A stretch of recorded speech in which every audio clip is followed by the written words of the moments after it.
მოგესალმებით კიდევ ერთხელ ყველას. ძალიან დიდი მადლობა უნდა გითხრათ მობრძანებისთვის. ვსაუბრობ ჩემთვის ერთ-ერთ ძალიან კომფორტულ, საინტერესო და ყველაზე შემოქმედებით თემაზე. ხშირად მეკითხებიან ბავშვები, რატო ავირჩიე პროფესია ფსიქოლოგია და პასუხი მაქვს ხოლმე ესეთი, რომ მე რომ არ ყოფილიყავი ფსიქოლოგი და ყოფილიყავი მაგალითად პედაგოგი ან ექიმი ან ნებისმიერი სხვა სფეროს წარმომადგენელი, ვერ გავიგებდი იმ ისტორიას, რომელიც შენ გაქვს და ეს ისტორია იმდენად საინტერესოა, რომ ძალიან ვნანობ რომ არ ვარ მწერალი, იმიტომ რომ შენს რა საინტერესო წიგნის დაწერა შეიძლებოდა. და მართლა ესე არის და მგონია რომ თუ ჩემს თავს იგივე კითხვას დავუსვამ, ალბათ ეს პასუხი იქნება, რომ ჩემთვის კომფორტულია ბავშვებთან მუშაობა, იმიტომ რომ ისინი არიან ძალიან წრფელები და ძალიან ბევრი შრომა არ მჭირდება იმისთვის, რომ მათი ნდობა მოვიპოვოთ და ისინი გახდნენ ჩემთან გულწრფელები და ეს მე მაძლევს შესაძლებლობას მე თვითონაც დავეკონტაქტო საკუთარ თავში არსებულ ბავშვს და მეც ვიყო წრფელი მათ მიმართ. თუმცა ძალიან დიდი გზის გავლა გვიწევს ჩვენს დასრულებს და ძალიან ბევრი ფაქტორი განაპირობებს ხოლმე იმას, რომ ქმნით გარკვეულ ბარიერებს, რის შემდეგაც გვეშინია სიწრფელის. და ძალიან ბევრი მექანიზმი არსებობს, დაცვით მექანიზმებს ვეძახით ამას, რომელიც ესე ვთქვათ, ჩვენი გამკლავების გზა აღმოჩნდება ხოლმე და ჩვენ ვიწყებთ თამაშს იმ როლების, რომელიც გვჭირდება ადაპტაციისთვის. და მე უკვე, როდესაც ამ როლებში ჩვენ თვითონვე ცოტა, ესე ვთქვათ, გავიბნევით და გვაწუხებს ის ჯავშნები, რომელიც შევქმენით, მე ისევ ველოდებით ძალიან ბევრ გამოცდილებას, რომელიც დაგვაკონტაქტებს საკუთარ ბავშვთან და ვეძებთ იმ ველს, თუ იმ ადამიანებს, თუ იმ გარემოებებს, სადაც ვიყავით ისევ გულწრფელები და ნამდვილები. ამიტომ დასაწყისში ვიტყვი, რომ საკუთარ ბავშვობასთან კონტაქტი ეს არის ძალიან დიდი ბედნიერება და ძალიან დიდი გამარჯვება საკუთარ თავთან, თუ საკუთარ თავში ბავშვი შეინარჩუნე. და მე მინდა რომ ყველა იმ ბავშვს, რომელიც ჩემთან კონტაქტობს, აი ესე საჯაროდ მადლობა გადავუხადო ნდობისთვის, გაზიარებისთვის და იმისთვის, რომ მაძლევენ შესაძლებლობას საკუთარ თავში ბავშვი ვაცოცხლო. გადავიდეთ ახლა იმ თემაზე, რომელიც ძალიან სენსიტიური, მნიშვნელოვანი და ღირებულია და დავიწყოთ ბავშვისა და მოზარდის მენტალური ჯანმრთელობის შესახებ. 18 წლამდე იცით, რომ ყველა ბავშვი ბავშვია, მაგრამ მოზარდები ძალიან მკაფიოდ გაუსვამენ ხას იმ ფაქტს, რომ იცი რა მე ბავშვი არ ვარ და თუ 12-13 წლის მოზარდზე თქვი, რომ აი რაღაცას კონტექსტში ახსენე ბავშვი, აუცილებლად გეტყვი, რომ მე ბავშვი არ ვარ და ამიტომ ჩვენც ესე გამოვყავით ბავშვისა და მოზარდის მენტალური ჯანმრთელობა, იმიტომ რომ ისინი ნამდვილად მოზარდები არიან და ნამდვილად იმსახურებენ, რომ სხვა სახელი ერქვათ, იმიტომ რომ ძალიან ბევრი გამარჯვებები აქვთ და იმიტომ, ხო?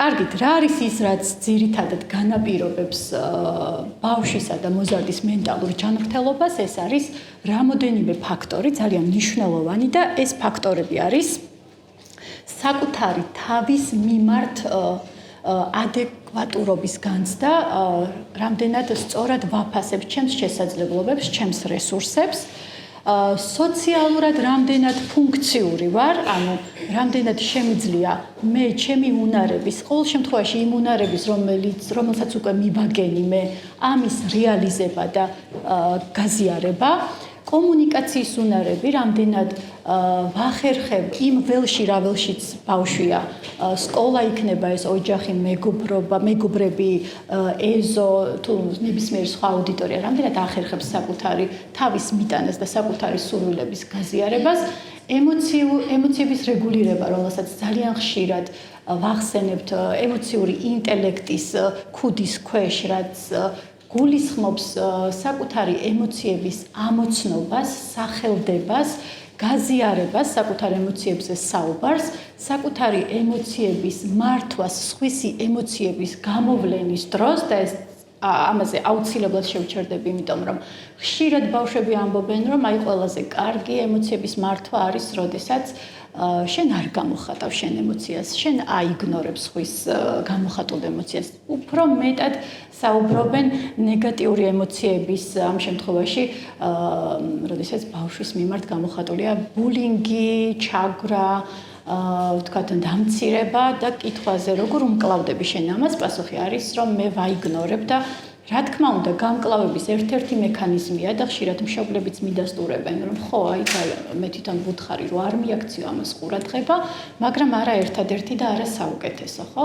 ყოველი შემთხვევა ცხადია ცალკე განიხილება, თითოეული შემთხვევა, რომელსაც ბავშვი აზიარებს, თუმცა ძირითადად სტრესთან გამკლავების სამი მექანიზმიდან თავდასხმა, გაშეშება, გაქცევა არ არის ხოლმე მხოლოდ ეს მექანიზმი, რომ უბრალოდ უნდა ავდგე და გავჩუმდე და არაფერი არ ვთქვა ჩემს მიმართ გამოხატულ აგრესიასა თუ ფრაზზე და ემოციების რეგულირება ასევე გულისხმობს სხვისი ემოციების ამოცნობას, აუცილებლად შევეხებით ამას ალბათ მე უფრო კონკრეტულ მაგალითებში და სხვისი ემოციების ამოცნობა ვერ ხდება თუ მე საკუთარ ემოციებთან კონტაქტი არ მაქვს, ხო? საკუთარ ემოციებთან კონტაქტის გამოცდილება რანაირად უნდა მქონდეს. ბავშვები, ახალშობილები იბადებიან ცნობის მოყვარეობით და ძალიან ღიების სამყაროს მიმართ. მათი შეგრძნებები, მათი აღქმის მოდალობები მთლიანად არის ორიენტირებული შეიცნონ და შეიმეცნონ სამყარო და ემოციებიც, რომლებიც არის თანდაყოლილი, ზუსტადაც იმიტომ არის თანდაყოლილი, რომ ყველა ემოცია გვჭირდება და როდესაც ბავშვები საუბრობენ ძირითად ემოციებზე, რატომღაც არ ასახელებენ ბრას, ან სირცხვილთან არის ეს დაკავშირებული, რომ მე არ ვბრაზდები, კარგი ბიჭები და კარგი გოგოები არ ბრაზდებიან და საკმაოდ შრომატევადია პროცესი, რომ გააცოცხლო მასში ბრაზი, დაეკონტაქტოს ის საკუთარ ბრაზს და ფსიქოლოგები ყოველთვის ვამბობთ, რომ ბევრად უფრო მარტივია სამუშაოდ შემთხვევა, სადაც გამოხატავენ ბავშვები ბრაზს იმ ფორმით, რომელიც გარემოსთვის არ არის მისაღები, ვიდრე იმ ბავშვთან, სადაც ბრაზთან კონტაქტი საერთოდ არ არის და ამბობს, რომ მე არ ვბრაზდები, არაფერზე არ ვბრაზდები საერთოდ, ხო? რა ხდება ამ დროს? ხდება ის, რომ მთლიანად უარყო ეს ემოცია იმ მოტივით, რომ შეიძლება როდესღაც ამის გამო იყო უგულებელყოფილი, ან დასჯილი, ან კრიტიკის ობიექტი და ასე შემდეგ. ამიტომ ყოველთვის მშობლებსაც ვეუბნებით, რომ იცით რა, როცა მოიყვანეთ ბავშვი, რომელიც არის ძალიან მშვიდი, მაგრამ მოდის ვთქვათ მშობელი დაკვეთით, რომ მინდა ბავშვისთვის შეფასება გაიზარდოს, ამ შემთხვევაში ვაფრთხილებთ მშობლებს, რომ იცით ერთ დღესაც ეს ბავშვი თავის ბრაზებს დაეკონტაქტება და ეს თქვენი მშვიდი ბავშვი შეიძლება ძალიან დიდი აგრესიით დაბრუნდეს სახლში და ამისთვის იყავით მზად, ხო? მშობლებიც ამბობენ, რომ როგორი მშვიდი მოვიყვანე და რა ხდება ახლა ამ ბავშვს, რა მოუვიდა, ხო? რა მოუვიდა ის, რომ ის დაეკონტაქტა საკუთარ ბრაზს, აღიარა, მიიღო და შემდეგი ეტაპია უკვე ამ ბრაზის მართვის ტექნიკები და ესეც ძალიან მნიშვნელოვანია. ცოტა უფრო მეტად კონცენტრირდები ამ ემოციაზე, ეს არის სასიცოცხლოდ მნიშვნელოვანი ემოცია ბრაზი. რატომ? იმიტომ რომ ფაქტიურად ადამიანის გადარჩენისთვის ძალიან ღირებული ემოცია, უბრალოდ აი ესეთი მეტაფორა შეიძლება მოვიყვანოთ ბრაზის მაგალითად ცეცხლით, რომლითაც შემიძლია ძალიან გემრიელი კერძი მოვამზადო და ცეცხლით, რომლითაც შემიძლია საკუთარი თავიც და გარემოც დავწვა, ხო? ეს არის ემოცია ბრაზი. რომელიც ვმართე და რომელმაც მმართა მე, ხო, აი ეს არის სხვაობა.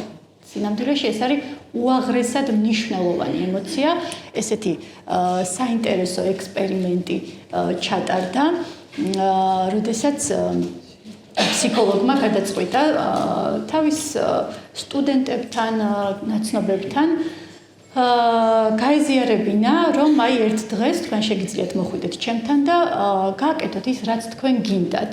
და როდესაც ექსპერიმენტის მონაწილეები საკუთარ დამოკიდებულებებს აზიარებდნენ, იყო ესეთი შემთხვევა, როდესაც თქვათ თავიდან სურათებს იღებდნენ ამ ფსიქოლოგთან, შემდეგ გადაწყვიტეს უფრო მეტად მიახლოებოდნენ და თქვათ აიღოთ მაკრატელი და შესწორებინათ მისი სამოსი და ერთ-ერთი ექსპერიმენტის მონაწილემ აღნიშნა, რომ სურვილი გამიჩნდა ეს საკანცელარიო დანით შევხებოდი მის სხეულს, მაინტერესებდა ამ შემთხვევაშიც არ ექნებოდა რეაქცია. რა არის ბრაზი ემოცია? ბრაზი ემოცია გვეხმარება დავიცოთ ჩვენი საზღვრები. თუ კი მე არ ვბრაზდები და არ გამოვხატავ ბრაზს, მე ვერ ვიცავ ჩემს საზღვრებს და ნორმის ცნება არის აბსოლუტურად ყველასთვის ინდივიდუალური.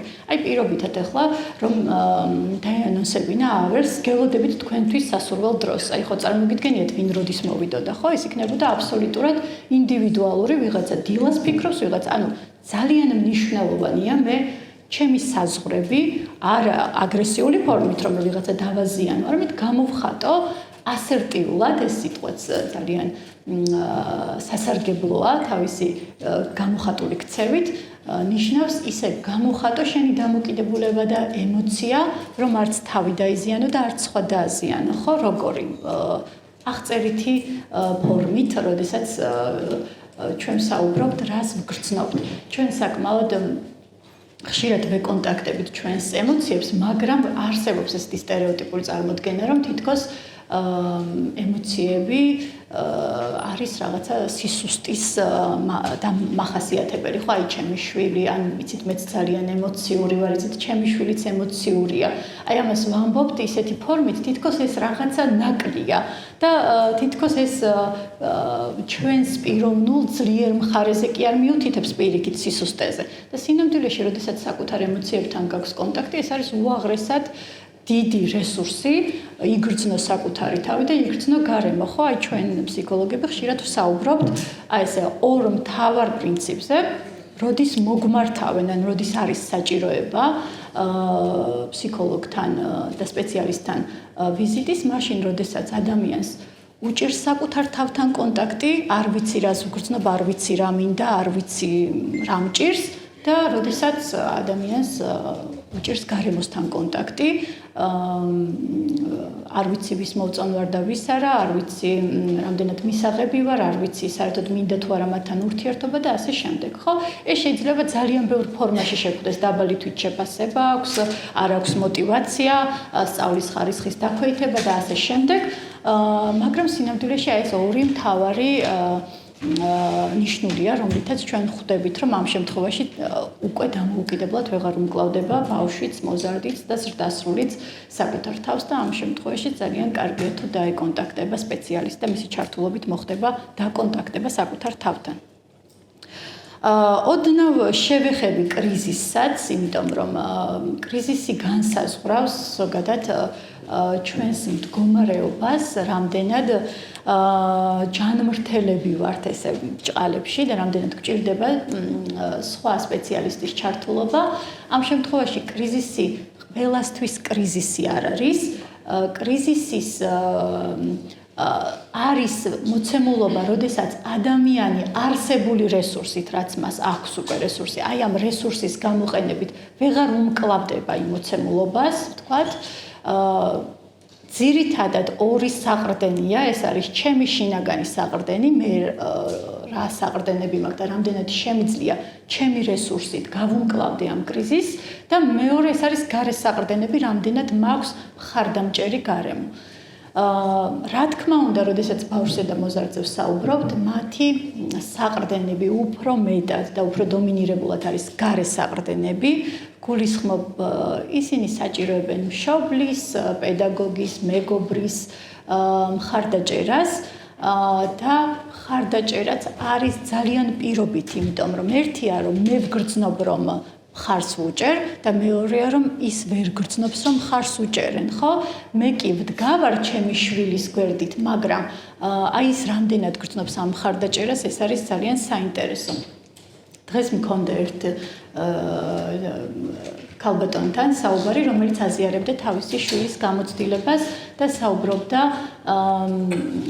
ესეთ შემთხვევაზე, როდესაც ბავშვი, რომელიც იყო საკმაოდ სოციალური, აქტიური და კრიტიკული და ამ შემთხვევაში კრიტიკული არა ნეგატიური კონტექსტით, არამედ აი მისთვის მიუღებელი მოცემულობის მიმართ კრიტიკული, ეს ბავშვი ერთ დღესაც გახდა საკმაოდ ჩაკეტილი, მორცხვი, უინიციატივო და შერწყმული მშობელთან.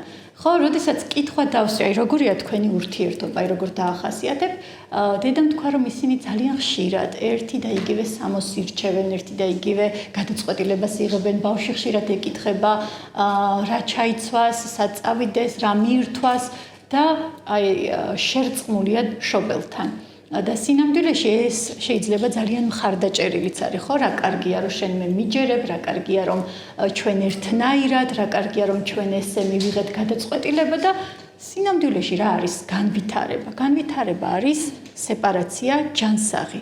ხო, არა ის რომ რა ბედნიერებაა რომ ჩვენ ყოველთვის ერთ აზრზე ვართ და ამის მხარდაჭერა, არამედ ის რომ განვითარდე და შენ შეიძლება რომ განსხვავებული აზრი, ხედვა, პოზიცია გქონდეს და რომ ეს ჯანსაღია.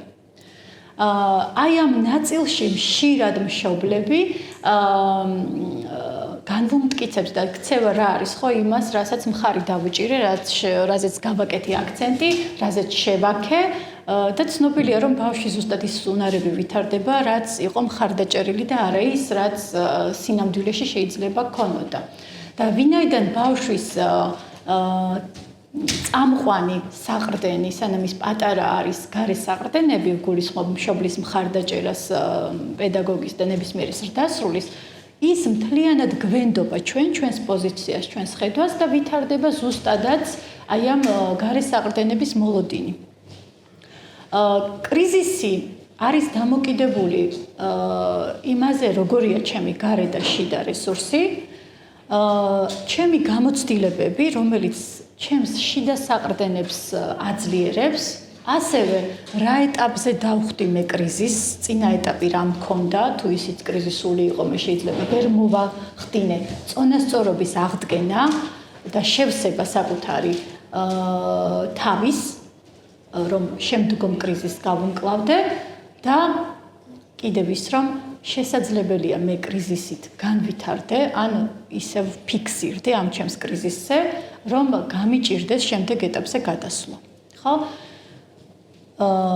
და ამ შემთხვევაში, როდესაც მე დავფიქსირდი ჩემს კრიზისზე და მთლიანად ფოკუსში მომაქცია, ზუსტად აი ამ დროს მჭირდება მე მხარდაჭერა. და არა მაშინ, როდესაც უბრალოდ კრიზისია.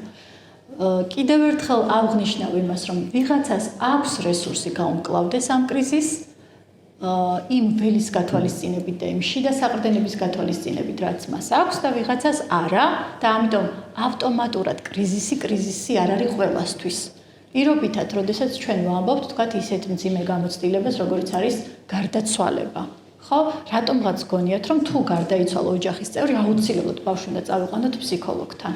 და უამრავი ზარი შემოდის, აი გარდაიცვალა ოჯახის წევრი და ბავშვი უნდა მოვიყვანოთ ფსიქოლოგთან. სინამდვილეში ამ დროს უფრო მეტად სჭირდებათ ოჯახის წევრებს გაძლიერება, როგორ მიაწოდონ ეს ინფორმაცია ბავშვს და როგორ გახადონ და დაეხმარონ მას ემოციების გამოხატვაში და არა პირდაპირ მოვკიდოთ ხელი ბავშვს და წავიყვანოთ თქვათ სპეციალისტთან, იმიტომ რომ შესაძლოა მას აბსოლუტურად ეყოს შიდა და გარე რესურსი აი ამ სირთულეს გაუმკლავდეს.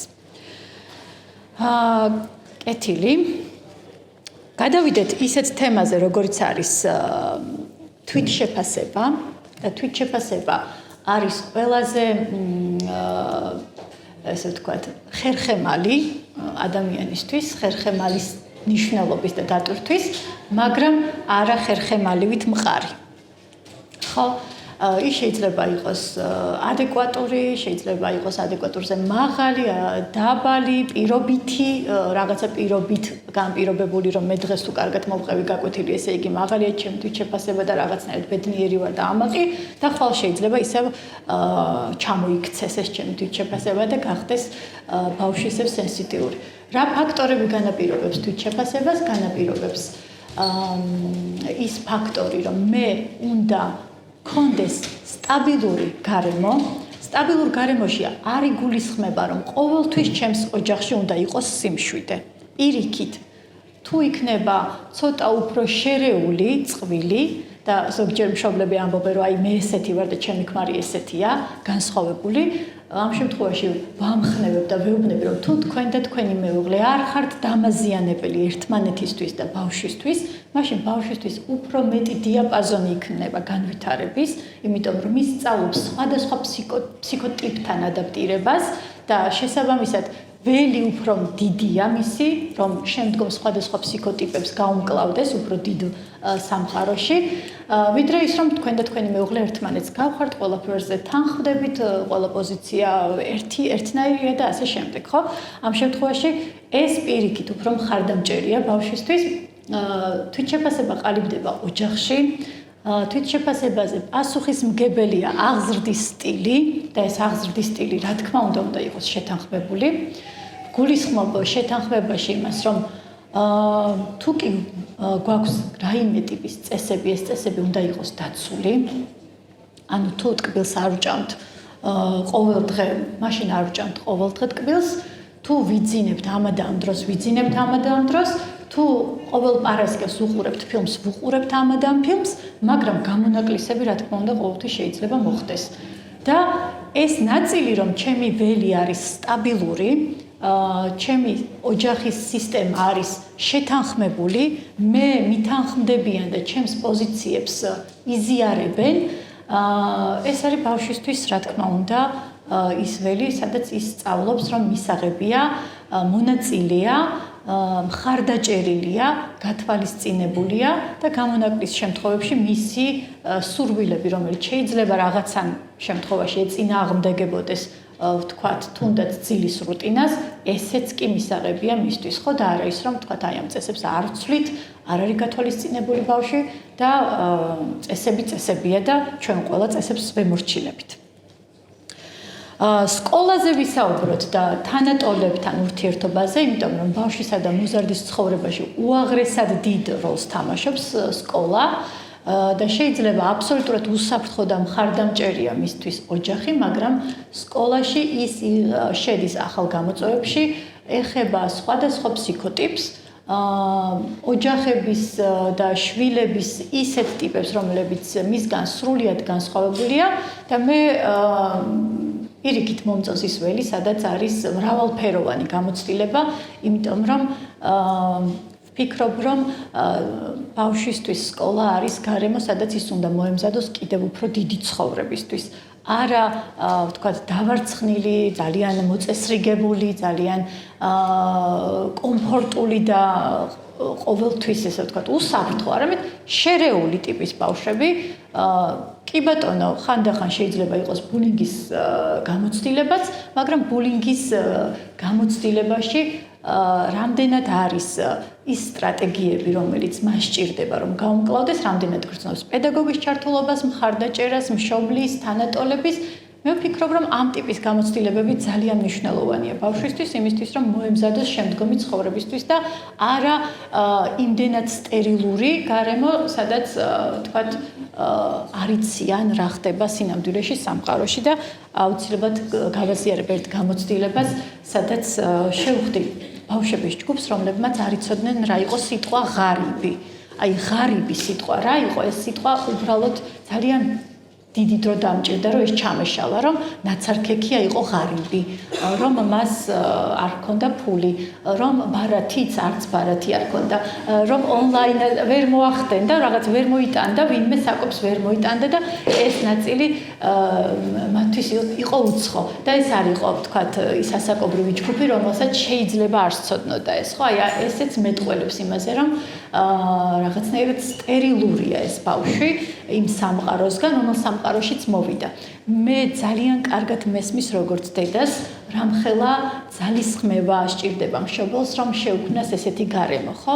გარემო, სადაც ის იქნება დაცული, სადაც ის იქნება უსაფრთხოდ, სადაც უფრო მეტი დადებითი ემოციები იქნება, ვიდრე უარყოფითი ემოციები, სადაც ვფიქრობთ, რომ შეიძლება არ მინდა რომ ჩემ შვილს ვინმე ეცოდებოდეს, არ მინდა რომ ჩემი შვილი იყოს სევდიანი და შეწუხებული, მაგრამ ამ სამყაროში მოვედით, იმიტომ რომ ყველა ემოცია, ყველა გამოცდილება, რომელიც შედარებით ნაკლებად დამაზიანებელია, გამოსცადოს ბავშვებმა და რაღაცნაირად ისწავლონ მასთან გამკლავება. როგორ ისწავლონ მასთან გამკლავება? თუ კი მე ვეგულები ბავშვს როგორც რესურსი, რომ ვთქვა დასვას კითხვა, რომ შეიძლება ჩვენც ვიყოთ ღარიბები, მაგალითად, ხო? შეიძლება ჩვენც არ გვქონდეს ფული, მაგრამ ძალიან გაგვიმართლა, რომ ბევრი რამის გაკეთება შეგვიძლია. გაგვიმართლა, რომ ჯანმრთელები ვართ, გაგვიმართლა, რომ სახლი გვაქვს. შეიძლება რაღაცები დავკარგოთ ისე როგორც სხვა ადამიანებმა, მაგრამ ძალიან გაგვიმართლა, რომ ერთმანეთი ყავს, შეგვიძლია ერთმანეთის დამშვიდება, რაღაცების სწავლა და რომ ადამიანის ცხოვრება მაინც შინაარსით იზომება. ამის მჯერა ნამდვილად, იმიტომ რომ ალბათ, როდესაც იზრდებით და საკუთარ თავს უსვამთ შეკითხვას, რითი ამაყობთ, დარწმუნებული ვარ, ამაყობთ არა კომფორტის ზონებით, არამედ განვითარების ზონებით, რომელიც თქვენ გაიარეთ, ხო? ის კრიზისები, რომელიც თავის დროზე ძალიან რთული იყო, მაგრამ აი ეს ფრაზა, რომ სინამდვილეში შავი ბილიკი შეიძლება ასაფრენი ბილიკი იყოს, დარწმუნებული ვარ თქვენს ცხოვრებაში არის ესეთი რამ, რითიც თქვენ ამაყობთ იმ შავი ბილიკით, რომელიც სინამდვილეში ასაფრენი ბილიკი იყო თქვენთვის და რა თქმა უნდა ჩემს ცხოვრებაშიც იყო ესეთი შავი ბილიკი. ხო, კიდევ რა არის ძალიან მნიშვნელოვანი? მნიშვნელოვანია სოციალიზაცია, რომელიც დღეს ბავშვებს ძალიან უჭირთ. ჩვენ აზროვნების აკადემიაში გვაქვს საკვირაო სკოლები და ძირითადად ბავშვები ასახელებენ მოსვლის მოტივად, რომ მე მინდა მეგობრები მყავდეს. პარადოქსია, მაგრამ რეალობა ის, რომ კომუნიკაციის ველის გაფართოება მოიტანა კომუნიკაციის დეფიციტი.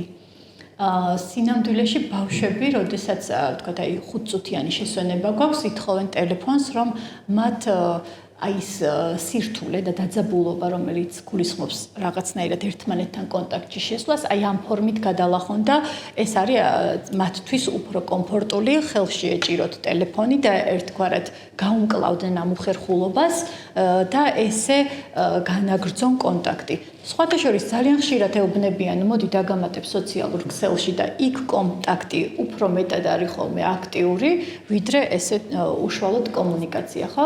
ეს ნაწილი, რომელიც თქვათ დღეს მოზარდებში განსაკუთრებით ხშირად მხდება, არის ძალიან ბევრი ფაქტორით განპირობებული.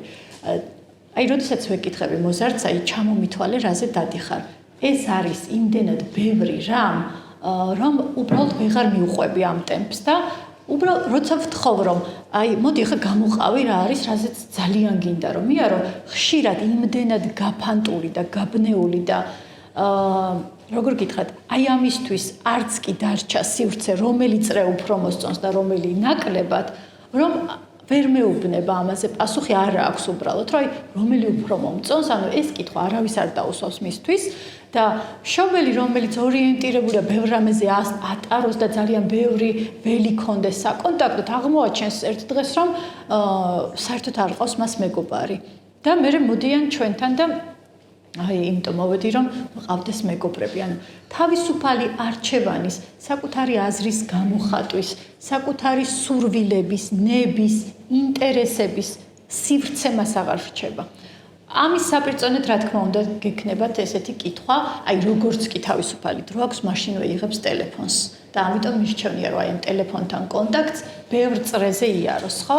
თუ კი ამ ბევრ წრეზე დადის და მაინც ვერ იღებს იმას, რაც მნიშვნელოვანია. ხა ამ ველში თქვენ შეიძლება სრულიად სხვადასხვა რამეზე გააკეთოთ აქცენტი. შეიძლება ობიექტურად სხვა რამეზე იყოს საუბარი, მაგრამ ჩვენმა აღქმის სისტემამ აიღო ის, რაც ჩვენთვის ძალიან მნიშვნელოვანი იყო, რაც ჩვენთვის დომინანტური იყო, იმიტომ რომ ზოგადად აღქმა არის ძალიან სუბიექტური და მაინც იმაზე ვკონცენტრირდე, რაზეც მე მინდა რომ ვკონცენტრირდე. სხვათა შორის ამ ნაწილში ხშირად საკუთარ თავს ვეკითხები, რომ ფსიქოგანათლება კი კარგია, მაგრამ იმ მშობლებისთვის, რომლებსაც მაღალი შფოთვა აქვთ, იქნებ ძალიან კარგიც არ იყოს, იმიტომ რომ ზოგჯერ იღებენ იმ ინფორმაციას, რაც მათ შფოთვას კვებავს. და აი ხო ვამბობდი, რომ ესე იგი ესე იყო, ხო? აი ეს ინფორმაციაც რაღაცნაირად სუბიექტური აღქმის წყალობით გადაკეთდება ხოლმე იმ ინფორმაციად, რომელიც მათ შფოთვასთან კონტაქტშია და რაღაცნაირად გაძლიერდება მათი შფოთვა კიდევ უფრო მეტად, ხო? რისი თქმა მინდა, ბევრ წრეზე სიარული, არ ნიშნავს, რომ იქედან ყველა იმ წრიდან იღებს რესურსს. ამიტომ ბავშვის ნების გათვალისწინება და არა მხოლოდ მოზარდობის პერიოდში, არამედ ძალიან პატარა ასაკიდან, 3 წლიდან, 2 წლიდან, სადაც მისი ინტერესების და მისი ცოდნა წარმოდგენების გათვალისწინებით, რა თქმა უნდა, მნიშვნელოვანია. რატომ? იმიტომ რომ ბავშვი სწავლობს მიიღოს საკუთარი აზრი მშობლის დადასტურებით, მშობლის შეთავაზებით. მაგალითად, ეს გინდა რომ ჩაიცვა თუ ეს, იქ წავიდეთ თუ იქ ამას შეჭამ თუ ამას. ხო, არ არის აქ საუბარი, ახლა 3 წლის ბავშვს ვკითხოთ, ვინ გინდა გამოხვიდე. აქ არის საუბარი ის რა რესურსიც მას აქვს, იმის გათვალისწინებით მივცე არჩევანის საშუალება. რა შეეხმარება ეს? ეს ეხმარება საკუთარი აზრის პატივისცემაში და აზროვნების პროცესში. თუ კი უბრალოდ მხოლოდ შეწოვა ინფორმაციის და დადის 10 წრეზე და 10 წრიდან ინფორმაციას იწოვებს და მეტს ვერაფერს ვერ აკეთებს, გადამუშავების დრო როდის არის? ეს ნიშნავს, რომ ფიზიოლოგიურად მარტო რაღაცები ჩავყლაპო, მაგრამ რა მომეწონა არ ვიცი. ხო, იგივენაირად, როცა ეკრანთან ბავშვი იკვებება. ხო, რა არის ეს? დომინანტური და წამყვანი არის მისი ეკრანი მისთვის და შეგრძნებები რა მომეწონა? რაღაცის გემო პირველად გავიგე და შეიძლება არ მომეწონა. ხო, რაღაცა და ძალიან ხშირად ვატარებთ ხოლმე ამ ტიპის სავარჯიშოს და 10 წლის ბავშვი აღმოაჩენს, რომ თურმე ვაშლი გემრიელია. იმიტომ რომ მანამდე ესე ავტომატურად მიირთმევდა ამ ვაშლს და არასდროს არ განუსხვავებია, რომ ვაშლის სხვადასხვა ჯიშები შეიძლება სხვადასხვა გემოთი იყოს, ხო, წარმოდგენილი. და ან თუნდაც ის რომ თქვათ შეიძლება მიხვდეს, რომ შოკოლადი თურმე არც ისე ძალიან მოსწონს. თქვათ, აი სტრაფიკოების ობიექტები, რომელსაც არ ვაკრიტიკებ ცხადია, რა არის, რასაც აძლევს ბავშვს, არის ემოციას. წავიდეთ, გინდა? კი, იქ კონტაქტობთ ჩვენ ბავშვთან. წავიდეთ, გინდა იქ წაგიყვანო? ან ისე არის ჩადებული, თუ ეს ამას გააკეთებ, თუ იქ წახვალ და მაღალ ქულას მიიღებ, აი იქ წაგიყვან, არ ვასახელებ ახლა, ისნობრივად სად. ხო? და იქ რომ წაგიყვან, ეს ემოციასთან არის დაკავშირებული და მე რა თქმა უნდა იქაც არის ზუსტად ეს ჩადებული, რომ ისეთი სასიამოვნო ატმოსფერო შეიქმნას, ფერების, სუნის, კონტაქტის, დინამიკის გათვალისწინებით, რომ ჩვენ ყველას გვინდა მე იქ წასვლა. დააკვირდით დიდებსაც როგორი ემოცია გვაქვს იქ რომ მივდივართ, ხო? რატო? იმიტომ რომ ეს არის გაყიდვები ამ შემთხვევაში, ეს არის ჩადებული მარკეტინგულად, ხო? და ჩვენც ამას ვაკეთებთ, ესე ვაწვდით. ერთ-ერთი მშობლის კომენტარი გამახსენდა ახლა, რომელიც არაჭმევდა ბავშვს რაღაც კონკრეტულ პროდუქტებს მისი ჯანმრთელობის გათვალისწინებით და მეუბნება, რომ შეიძლება რომ აი 2 კვირაში ერთხელ წავიყვანო იქ. ხო და რას ვეუბნები ამით? ანუ შენ დაჯილდოვდი იმით. დაჯილდოვდი იმით და თუ ჯილდოში ჩაუდე ის რაზეც ამავე დროს რაციონალურად თანხმდებით, რომ ისთვის სასარგებლო არ არის, რატომ მიკვირს, აი ამას მარტო ეს უყვარს. არ უყვარს ეს დანარჩენი საკვები, ხო? და ეს ნაწილი რომ ვთქვათ, გავაცნობიერო ჩემი ქცევა, მე მესმის რომ ჩვენ ცხოვრობ ძალიან სწრაფი ტემპით, ინერციით და ძალიან ბევრ ნაბიჯებს ვერ ვაცნობიერებთ, ისეთი დინამიკა არის. ძალიან მნიშვნელოვანია, ხო, რომ ეს მივხვდე, სად ჩავდე ის ჯილდო. იგივე სწავლის ნაწილშიც, ხო, თუ კი მე წიგნი ჩავდე დასჯაში და ვეუბნები, რომ ეხლა ამოხვალ და წაიკითხავ წიგნს, ჩამოგართმევ ზაფხულში მაგ ტელეფონს და წაიკითხავ 10 წიგნს. ანუ მე ეს წიგნები უკვე ჩავდე დასჯაში და ბავშვი რო ამას აკეთებს იძულებით, ბუნებრივია, რომ ეს მისთვის სასიამოვნო არ არის, მაგრამ შეიძლება სხვანაირად ჩავდო, ხო და ვუთხრა, რომ აი ამ თვის ბოლოს არის წიგნების ფესტივალი, ჩვენ შეგვიძლია ავირჩიოთ ჩვენთვის სასურველი ყველა წიგნი. და მივიდეთ და მასთან ერთად დავგეგმოთ ეს თუ მაინდა-მაინც ჩემთვის წიგნის კითხვისთვის მინდა რომ რაღაცა мотиваცია შევქმნა, ხო?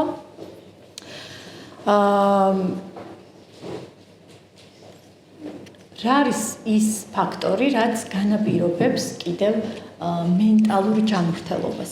რა თქმა უნდა, თუ კი მე ფიზიკურად ჯანმრთელობის ნაწილში ვარ ავად, ესეც მოქმედებს ჩემს მენტალურ ჯანმრთელობას. ბიოლოგიური, ფსიქოლოგიური და სოციალური ფაქტორები თანაბარ გავლენას შეიძლება ახდენდეს ჩემს მენტალურ ჯანმრთელობაზე, ხო? ჩვენ კი ვცდილობთ ერთმანეთი გავამხნევოთ რაღაცნაირად შევუმსუბუქოთ მდგომარეობა, მაგრამ მაინც ბოლომდე თითქოს არ გვესმის და მოზარდები ხშირად მეუბნებიან, რომ აი მე რომ მოვიმატე დედამ მითხრა, რომ არა უშავს შენ სასაკში, მეც მსუქანი ვიყავი. მაგრამ ეს არ არის ხოლმე ჩემთვის საკმარისი. აი კი გავიგე რომ დედა ჩემ სასაკში აკნეც ჰქონდა და მსუქანიც იყო, მაგრამ მეტი არაფერი არ ხდება. აი მეც შენნაირად ვიყავი, საკმარისი არ არის. რა არის საკმარისი? რა გინდა რომ გავაკეთოთ? აი ნახე მე მოვიციე ძალიან კარგი სპორტული დარბაზი და თუ გინდა შენთან ერთად ვივლი, ან თუ გინდა შენ მეგობართან ერთად იარე. ანუ რაღაცა გეგმის შეთავაზება, გამოსავალი. არა ის რომ გავიგე რომ შენ ეს გაქვს, კაი რა გაგივლის რა. არამედ რაღაცა შემომთავაზე გამოსავალად, როგორც რესურსი, მართლა მზრუნველობა, ანუ ემპათია კი არა, ემპათიური მზრუნველობა. მარტო გავიგე და მესმის არა. ემპათიური მზრუნველობა, რომ მე შენთან ერთად. მე შენთან ერთად, თუ ჩემთან ერთად არ გინდა ესეც გასაგები. ხო? აუცილებლად უნდა შევეხო აქ ერთი მონაწილე ზის, რომელიც ზუსტად ვიცით ამისავს კითხვას ეკრანთან დაკავშირებით და მეტყვის, რომ რა უნდა ვქნათ ამ ეკრანზე, გავაკონტროლოთ ეს ბავშვები თუ არა. დაახლოებით 5 წლის წინ მეც ძალიან მკაფიოდ ვამტკიცებდი, რომ ბავშვის საზღვრებს უნდა ვცეთ პატივი. მაგრამ დღეს ვფიქრობ, რომ ზოგჯერ არის ესეთი არჩევანი ცუდი და უარესი. ცუდია, როდესაც ტელეფონს ვიღებ და მის მესენჯერს ვამოწმებ. მაგრამ ეს პოზიცია მშობლის, რომ მე ვიცი ჩემი შვილი არაფერს უც არ გააკეთებს, მაგონებს პოზიციას, რომ მე ჩემი შვილი ცურვაზე დამყავს და ვიცი რომ იცის ცურვა. მაგრამ ზღვაზე რომ წავიყვან, ზღვას ვერ ვენდობი. იქ პატარა აუზში რომ ცურავს, ვიცი რომ უსაფრთხოა ის აუზი, მაგრამ ზღვა რამდენად უსაფრთხოა, არ ვიცი. ამიტომ ჩემ შვილს კი ვენდობი იმ ოჯახის და სკოლის სივრცეში, სადაც მეტნაკლებად ვიცი მისი გარემო, მაგრამ სოციალური ქსელი არის ის ზღვა, სადაც საფრთხე არის ძალიან მაღალი. ამიტომ ჩვენ შეიძლება არგუმენტირებულად რატომ ვამოწმებ მე შენს მესენჯერს ეს ავუხსნათ. იმიტომ რომ მეც აი ამხელა ადამიანს ძალიან ბევრი ადამიანი მყავს დაბლოკილი. და ძალიან ბევრი სირთულე შეიძლება იყოს, იმიტომ რომ ჩვენ არ ვიცით. ძალიან ბევრი შემთხვევა მაქვს უკვე, როდესაც სოციალური ქსელით და TikTok-ით და ასე შემდეგ აზიარდება ისეთი ინფორმაცია, რომლის შესახებაც მშობელს საერთოდ ინფორმაცია არ აქვს. სულ სხვა მოტივით მოდის მშობელი, რომ აი თუ შეიძლება ეს რომ გააძლიეროთ ჩემ შვილში და საერთოდ სხვაგან არის ბავშვი, იმიტომ რომ მშობელმა არ იცის. ის პატივს ცემს თავისი შვილის საზღვრებს, მაგრამ და შვილი ვერ აზიარებს, იმიტომ რომ ძირითადად როგორი მექანიზმია ხოლმე, ხო, დასჯის ჩამოგართმევ ტელეფონს. ხო, აი ეს დასჯის ეს მექანიზმი, რომ მე რაღაცნაირად რადიკალურად ჩამოგართმევ ტელეფონს, ბავშვებისთვის აღმოჩნდება ის ბარიერი, რის გამოც ისინი ვერ აზიარებენ მშობლებთან ამ ამბავს და ასევე ის, რომ ვთქვათ, მშობლებმა ძალიან ბუნებრივია, რომ არ ვიცით მისი სხვა როლის შესახებ. იქ შეიძლება იყოს ბილდსიტყვაობა, იქ შეიძლება იყოს რაღაცა სექსუალური შინაარსის ინფორმაცია, რისთვისაც მათ ძალიან კარგად იციან, რომ ჩვენ არ ვართ მზად. ხო, აუცილებლად შევეხებით ტყუილის თემას, იმიტომ რომ მშობლები ძალიან მძაფრად განიცდიან, რომ მე ჩემი შვილი ესე მენდობოდა და დღეს მე დავკარგე მისი ნდობა. რომ ჩემი შვილი მე არასდროს არ მატყუებდა და აი დღეს ვართ ამ ჩიხში. ეს არ გულისხმობს იმას, რომ ჩემი შვილი გახდა მატყუარა. არც იმას, რომ რაღაცა ძალიან რადიკალურად შეიცვალა. ხანდახან გვაქვს ესეთი ორმაგი სტანდარტი ჩვენ შვილებთან. იყავი გულწრფელი, ერთია და მეორე იცოდე ეს რო გავიგო, შეიძლება რაღაცა დამემართოს, ხო? ახო შენ ხო იცი ჩემი ჯანმრთელობის შესახებ, ხო? და თან ამის პარალელურად ვეუბნები, რომ შენ მე არ უნდა მომატყუო. და ეს ორი რამე ერთმანეთს ეწინააღმდეგება. მე რომ გულწრფელი ვიყო, ნერვიულობ, რომ შენ რამე არ დაგემართოს. შენივე სიტყვებიდან გამომდინარე ვიცი, რომ შენ შეიძლება რამე დაგემართოს. და ის სად ვიყო ახლა აქ მე? თან არ მინდა რომ მოგატყუო და თან სიმართლე რო გითხრა, ვიცი რომ ეს შენი აღნიშნით, ხო, ესეა. ხო? და ამიტომ ჩვენ სტრესთან გამკლავების მექანიზმი როგორი გვაქვს? ძლიერი სტრესი და შედარებით სუსტი სტრესი, რომელს ვირჩევ სუსტს. ამიტომ ტყუილი უფრო სუსტია. ვიდრე სიმართლე, რომელმაც შეიძლება შენ ძალიან დაგაზიანოს. ხო და ამიტომ ვამბობ მე ამ ტყუილს, რომ შენ არ დაზიანდე. როგორც შენ ამბობ, ძალიან დაზიანდები. ხო? და მე მშობელი არის აი ესეთ პანიკაში, რომ რო ვნახე მისი ტელეფონი და აი რაღაცას აზიარებს ისეც, რაც დღეს ცოტათი უფრო ნორმალიზებულია.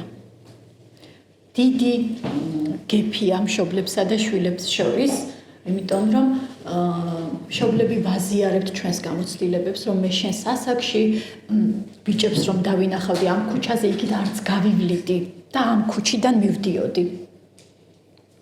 და ეს რო იცის შვილმა, რომელიც აი ამ ღირებულებებით იზრდება და ამის პარალელურად აქეთ ვიღაცა ითხოვს მისგან ნუდებს, ფოტოებს და დღეს სექსუალური განათლების და განვითარების ერთ-ერთი შესაძლოა ბევრისთვის არაჯანსაღი ფორმა ამას დედასთან და მამასთან ვერ იტყვის. ხო?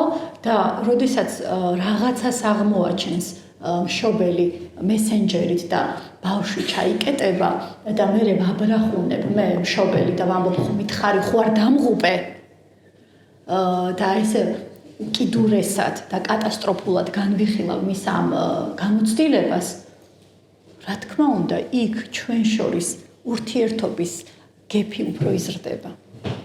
ხო? ეს არ ნიშნავს, რომ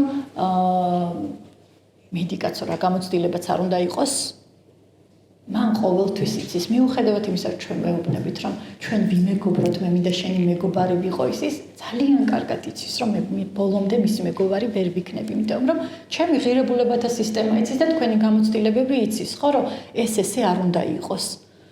მაგრამ თანამედროვე რეალობა მოგვიტანა ეს, რომ ბავშვები ამ ნაწილში ბევრად უფრო გახსნილები არიან და ღია კონტაქტში.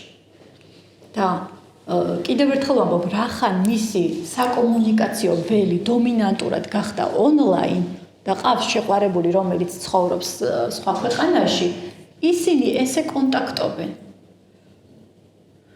და ამ კომუნიკაციაში მე თუ შემთხვევით აღმოჩნდიან, გავჩხრიკე მისი მესენჯერი, ჩემი ემოციები არის ძალიან ღირებული მისთვის, როგორ მივიღებ. სუსტად იცის, რას მივიღებ და რას არ მივიღებ. ხო? მაგრამ მას უნდა კონდეს ჩემამდე მოსასვლელი გზა დარჩენილი, არ უნდა ჩავხერგო ეს გზა. მე თვითონაც როგორც დედა ხშირად გამიზიარებია, რომ აი ქუჩაში როდესაც ვხედავ წყვილს, მოზარდებს, რომლებიც შეიძლება ჩემი ღირებულებებისთვის უფრო ოდნავ მეტად კონტაქტში არიან, საკუთარ თავს ვეუბნები, რომ ეხლა ეს შენი შვილია და როგორ იქცევი. აი რას აკეთებ ეხლა ნინო ამ დროს? ყვირი, გარბი ხარ, იმალები, იხუტებ, რას აკეთებ? აი როგორ იქცევ? ხო? იმიტომ რომ მან ჩემი ღირებულებები ძალიან კარგად იცის. მაგრამ აი რას ვაკეთებ მე? ორი გზა მაქვს. ან ვჭრი ამ ურთიერთობას, ან ვეუბნები, რომ კი ბატონო, რაღაცები არის, რასაც მე ბოლომდე ვერ დავეთანხმები და გაგება ყოველთვის მიღებას არ ნიშნავს. მე გავიგერო ეს ამბავი ესეა, ვაფრთხილებ, რა საფრთხეები შეიძლება იყოს დაუცველი სქესობრივი კონტაქტის შემთხვევაში და ასე შემდეგ და ამ მხრივ თუ მშობლები ცოტათი უფრო გავიძლიერებთ ჩვენს კომპეტენციებს, რა თქმა უნდა, კარგი იქნება, იმიტომ რომ ძალიან ბევრი სტერეოტიპის მსხვერპლი ვართ დღეს ჩვენს. ამ შემთხვევაში ვცდილობ, რომ ჩემი შვილისთვის რაღაცნაირად ახლო მშობელი ვიყო, არა შერწყმული, არამედ ახლო მდგომი მშობელი, რომელიც მას რაღაცა გამოცდილებებს ცოტა გზას უკვალავს, იმიტომ რომ ძალიან მოცულია საინფორმაციო ველიც და მათ შორის რაღაცა ფილმებიც არასწორი დამაზიანებელი სტერეოტიპული წარმოდგენებით. ხო? ეს არის უაღრესად მნიშვნელოვანი ჩემთვის როგორც მშობლისთვის, თქვენთვის როგორც მშობლისთვის, რაღაცნაირად ახლო ვიყო. არა ყველაფერი მივიღო, გავიგო და ამ გაგებით რაღაცნაირად დავუახლოვდე მას. არა კრიტიკით, თავდასხმით, შეურაცხყოფით და საკუთარი მაგალითებით, იმიტომ რომ აბსოლუტურად არაფერს არ ნიშნავს ჩვენი მაგალითები მისთვის. გაიგო. ჩემი კლასელის შვილმა დედას კითხა, როდესაც მან თავისი გამოცდილებები გააზიარა, რომ დედა, თქვენ დროს ფერები იყო? ხო, ანუ იმდენად მძიმე გამოცდილებები გააზიარა, რომ შავ-თეთრად აღიქვა სამყარო, რომ ხო, აი რა, გავიგე, ეს არისო, ის არისო და ბოლოს იკითხა ამ ბავშვმა, რომ ფერები თუ იყო თქვენ დროს, ხო? იმიტომ რომ შავ-თეთრი იყო ეს სამყარო, თუ რანაირი იყო, ხო? მაგრამ კიდევ ერთხელ ვამბობ, ამით რას ვეუბნები, რომ აი მე ეს არ მქონდა, შენ ეს გქონდა და ძალიან ხშირად ჩვენი შვილებიც არიან ხოლმე ჩვენი განუხორციელებელი ოცნებების მსხვერპლები.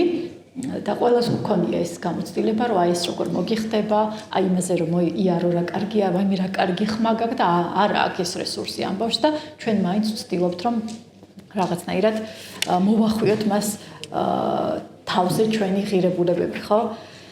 კი ბატონო, რაზეც მინდა გავამახვილო, ჩვენი მენტალური ჯანმრთელობა წესრიგშია თუ ბავშვი და მშობელი საუბრობენ თავის ემოციებზე და გრძნობებზე, არა ყოველთვის, მაგრამ უფრო ხშირად, არა დაკითხვის ფორმატით, რომ აბა მომიყევი ახლა შენთან რა იყო დღეს, არამედ მეც ვაზიარებ და შენ როცა მზად იქნები, შენც გააზიარო, ასაკის შესაბამისად საუბრობს თავის მეგობრებზე, თავის გამოცდილებებზე, ურთიერთობებზე, მათ შორის წარუმატებელ ურთიერთობებზე, შეუძლია მარცხთან გამკლავება და მარცხთან გამკლავების პარალელურად შეუძლია მიიღოს სხვისი წარმატებაც, რომ ხოლმე წავაგე, მაგრამ იმ პარალელურ კლასეს ისე გავხარდა, ხო და არ დაიბოღმა, არამედ სადღაც მის ემოციასთანაც დაკონტაქტდა. ცნობის მოყვარია ბავშვი და შეიძლება შიშით უდგება რაღაცა გამოცდილებებს, მაგრამ მაინც ცნობის მოყვარია და არა იმ ნაწილში ცნობის მოყვარია, რაც ჩემთვის ღირებულია, ხო? ჩემთვის შეიძლება ძალიან ღირებულია, მაგალითად გარმონზე დაკვრა. და ვეუბნები, რომ იცი, საქართველოში მე გარმონები აღარ არიან და მოდი რა გარმონი ისწავლე, მართლა აღარ არიან და ძალიან ცოტანი არიან, ხო? და ვეუბნები, რომ მოდი გარმონზე დაკვრა ისწავლე, ახლა შენ თუ გინდა გარმონზე დაკვრა, შენ ისწავლე რა. აი ეს არაფერი ამ ბავშვს არ აინტერესებს. ძალიან ხშირად არის ეს, როცა ჩემი ცნობის მოყვარეობის ველიდან გამომდინარე ვთავაზობ მას რაღაცას და მე ვთავაზობ, რომ აი არ გინდა ოპერატორი გამოხვიდე, იმიტომ რომ ძალიან მოთხოვნადი პროფესია და აი ხო ვამბობ რა, არაფერი ამ ბავშვს არ აინტერესებს რა და ეს ველი საიდანაც ვურჩევ რაღაცებს, არ არის მისი. მე ვთავაზობ რაღაცებს და აი ვამბობ, რომ არ არის ცნობის მოყვარე, მაგრამ სხვა გამოცდილებები, ხო? აი არ ვიცი, შეიძლება საერთოდაც ვერ წარმომიდგენია რაში ჭირდება ახლა ამას როგორ შევქმნათ ანიმაცია, მაგრამ მას აინტერესებს რა როგორ იქნება ანიმაცია. რაში ჭირდება, როცა არ ყავს მეგარმონეები. ხო? აი ეს ნაწილი რომ მას რაც აინტერესებს და ამ ნაწილში ვთქვა რომ კი ბატონო ეს ცნობის მოყვარეა, ძალიან ერთ-ერთი ფაქტორია იმისა რომ ჩვენ ვთქვათ რომ ხო, აი ნამდვილად შეიძლება რომ ღია სამყაროსთვის ითხოვს დახმარებას. ესეც ერთ-ერთი ნიშანია, რომ ბავშვის მენტალური ჯანმრთელობა მყარად არის. ანუ მე ეს არ გამომდის და ითხოვს დახმარებას. ჩვენც ხშირად არ ვითხოვთ დახმარებას. ხო, რა გგონია რომ ძლიერები უნდა ვიყოთ და ჩვენ თვითონ უნდა გავუმკლავდეთ და ჩვენვე უნდა შევძლოთ ეს, ხო? აბა როგორ შეიძლება ეს რაღაც. დახმარების მოთხოვნა და ძირითადად არა ყოველთვის ინარჩუნებს ემოციურ სტაბილურობას. ძირითადად შენარჩუნებულია. ხო? ეხლა მინდა ერთი სავარჯიშო შემოგთავაზოთ, რომელიც შეიძლება შეგიძლიათ არ გააზიაროთ და პრინციპში არ გააზიაროთ, მინდა გთხოვოთ. თქვენთვის რომ ჩაიწეროთ ტელეფონში, თუ შეიძლება, და ამის მერე ანიმაციაც მოვამზადოთ, ხო?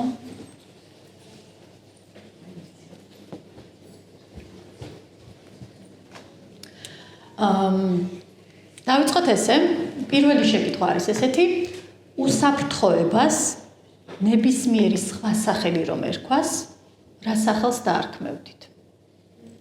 უსაფრთხოებას. აბსოლუტურად ყველა პასუხი გულწრფელად დაწერეთ, თქვენ ამას არ გააზიარებთ. შეგიძლიათ ღრუბელი დაარქვათ და შეგიძლიათ პოლიციელი, რაც გინდა. უსაფრთხოებას რომ სხვა სახელი ერქვას, დიახ. რაც თავში რაც თავში მოგევთ, აი უსაფრთხოება არის ეს. მორჩ. ფარდა.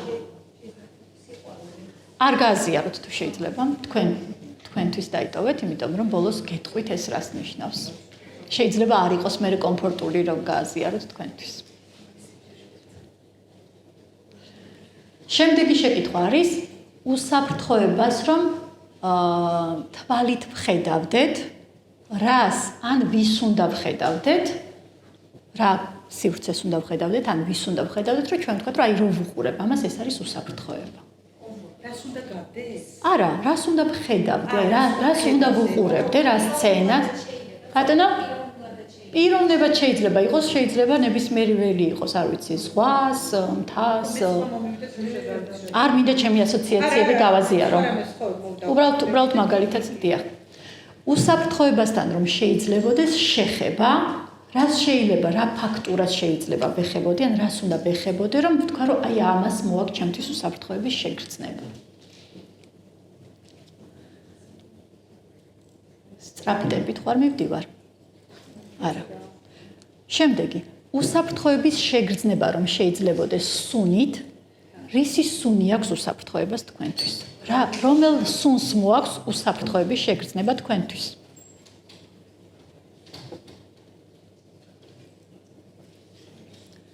იგივე არის გემო, რომელი გემოა, რომელსაც თქვენთვის მოაქვს შეგრძნება უსაფრთხოების.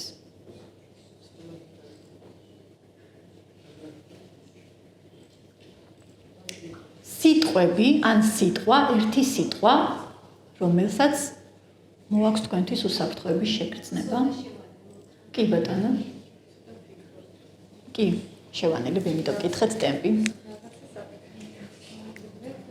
ხო, აი რა სიტყვაა ისეთი? ხო, სიტყვა, არ ვიცი. სიტყვა, ბოლო არის რა სიტყვები, ან რა სიტყვაა, რომელსაც გეუბნებიან, ან რომელი სიტყვა, რომელთაც მოგმართავენ და თქვენ ამ დროს უსაფრთხოდ გრძნობთ თავს. ხო, რომელ სიტყვასთან არის დაკავშირებული?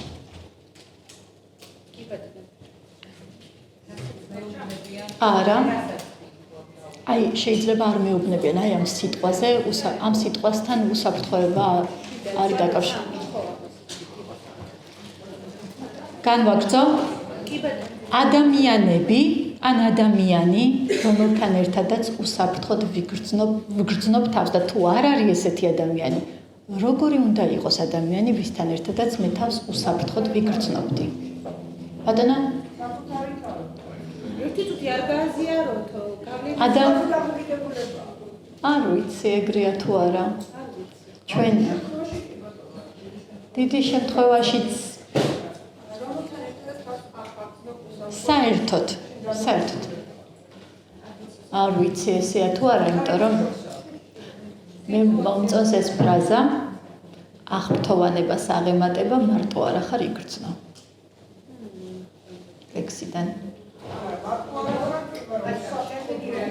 ადამიანები, ან ადამიანი, ვისთან ერთადაც თავს უსაფრთხოდ ვგრძნობ. რა თვისებები უნდა გქონდეთ ადამიანებს, ჩვენ ხო სოციალური არსებები ვართ, ეს არ ნიშნავს, რომ იმ ადამიანებთან ერთად ვცხოვრობ, მაგრამ ხანდახან გჭირდება ესეთი ადამიანები, რა თვისებები უნდა გქონდეთ ადამიანებს, რომ მე მათთან თავი უსაფრთხოდ ვიგრძნო?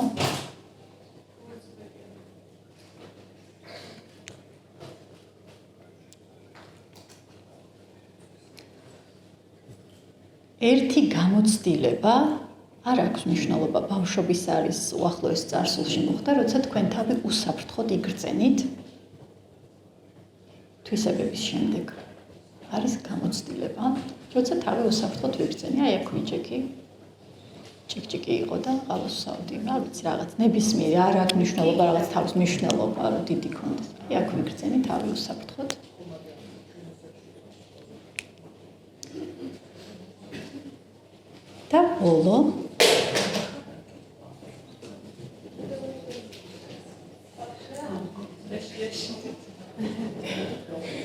და ბოლო არის ადგილი, თუ არის ესეთი ადგილი, სადაც თქვენ თავს უსაფრთხოდ გრძნობთ, ან როგორი უნდა იყოს თუ ახლა არ გახსენდებათ ეს ადგილი, როგორი უნდა იყოს ადგილი, სადაც თქვენ თავს უსაფრთხოდ იგრძნობდით და თუ კი ამ ადგილს დახატავთ სახლში, ძალიან რესურსული იქნება თქვენთვის.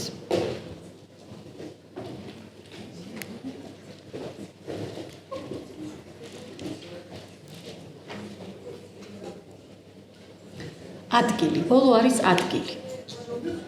გამოცდილება იყო წინა და ბოლო არის ადგილი. ეხლა ალბათ გაგიჩნდათ კითხვა, რა არის ეს? რა არის ეს? რაც გავაკეთეთ? თქვენ ბევრჯერ ხელოვნურ ინტელექტს, სამოტივაციო რაიმე წიგნს წაიკითხავთ ან ფრაზებს ნახავთ, რომელსაც იტყვით, რომ ხო აი ეს კარგია, რაღაცა ძალიან მომწონს, რომ აი სარკეში ჩაიხედი და შენს თავს 3 კომპლიმენტი უთხარი. მაგრამ თუ გავსუქდი და საერთოდ არ მომწონს ჩემი თავი, შეიძლება ამ სამოტივაციო ფრაზამ გამაღიზიანოს. ხო? ან ვიღაცამ მირჩიოს, რომ იცი რა, მოდი ეკლესიაში წადი და აღსარება ჩააბარე. ან მოდი ღამის კლუბში წადი და იქ იმხელა დინამიური ველია, რომ რაღაცნაირად შეივსები ენერგიებით. ან სალონში წადი და ასე შემდეგ. რომელიმე შეიძლება დაემთხვეს, მაგრამ შეიძლება ბევრი არ დაემთხვეს ჩემს ველს, ჩემს დინამიკას. რატო? იმიტომ რომ მხოლოდ მე ვიცი და მხოლოდ ჩემშია პასუხი, რა არის ის, რასაც წონასწორობაში მოვყავარ მე. და თქვენ ეხლა დაწერეთ ის, რასაც თქვენ წონასწორობაში მოყავხართ, მაშინ როცა თქვენი რაღაც გამოცდილების გამო გეკარგებათ ეს წონასწორობა. ნებისმიერი მათგანი, რომელიც თქვენ ჩამოწერეთ, შეხება, სუნი, გემო, ადგილი, ადამიანები, ყველაფერი ეს არის ის, რასაც შეუძლია თქვენში ბალანსი აღადგინოს და თქვენ თავთან კონტაქტში გამყოფოთ. ეხლა მინდა შემოგთავაზოთ ანიმაცია, რომელიც ამ უსაფრთხოების სავაჭიშოს გაგრძელება არის ლოგიკური. მე ვფიქრობ, რომ ბავშვთან და მოზარდთან ურთიერთობის დროს აუცილებელი არ არის, რომ ჩვენ მათ ყველაფერში ვეთანხმებოდეთ. საკმარისია, რომ მათ ვგრძნობდეთ და ვხედავდეთ. და თავს ჩვენთან უსაფრთხოდ გრძნობდნენ. ეს საკმარისია. მათ ძალიან კარგად იციან, რომ ჩვენთვის ბევრი რამე არ არის მისაღები, იმიტომ რომ აბსოლუტურად გვიცნობენ ჩვენი ღირებულებათა სისტემიდან გამომდინარე. მაგრამ საკმარისია იცოდნენ, რომ ჩვენ გვესმის, ვხედავთ და შეუძლიათ მოვიდნენ და გვენდონ. მადლობა, შეგვიძლია გადავიდეთ კითხვა-პასუხის ფორმატში.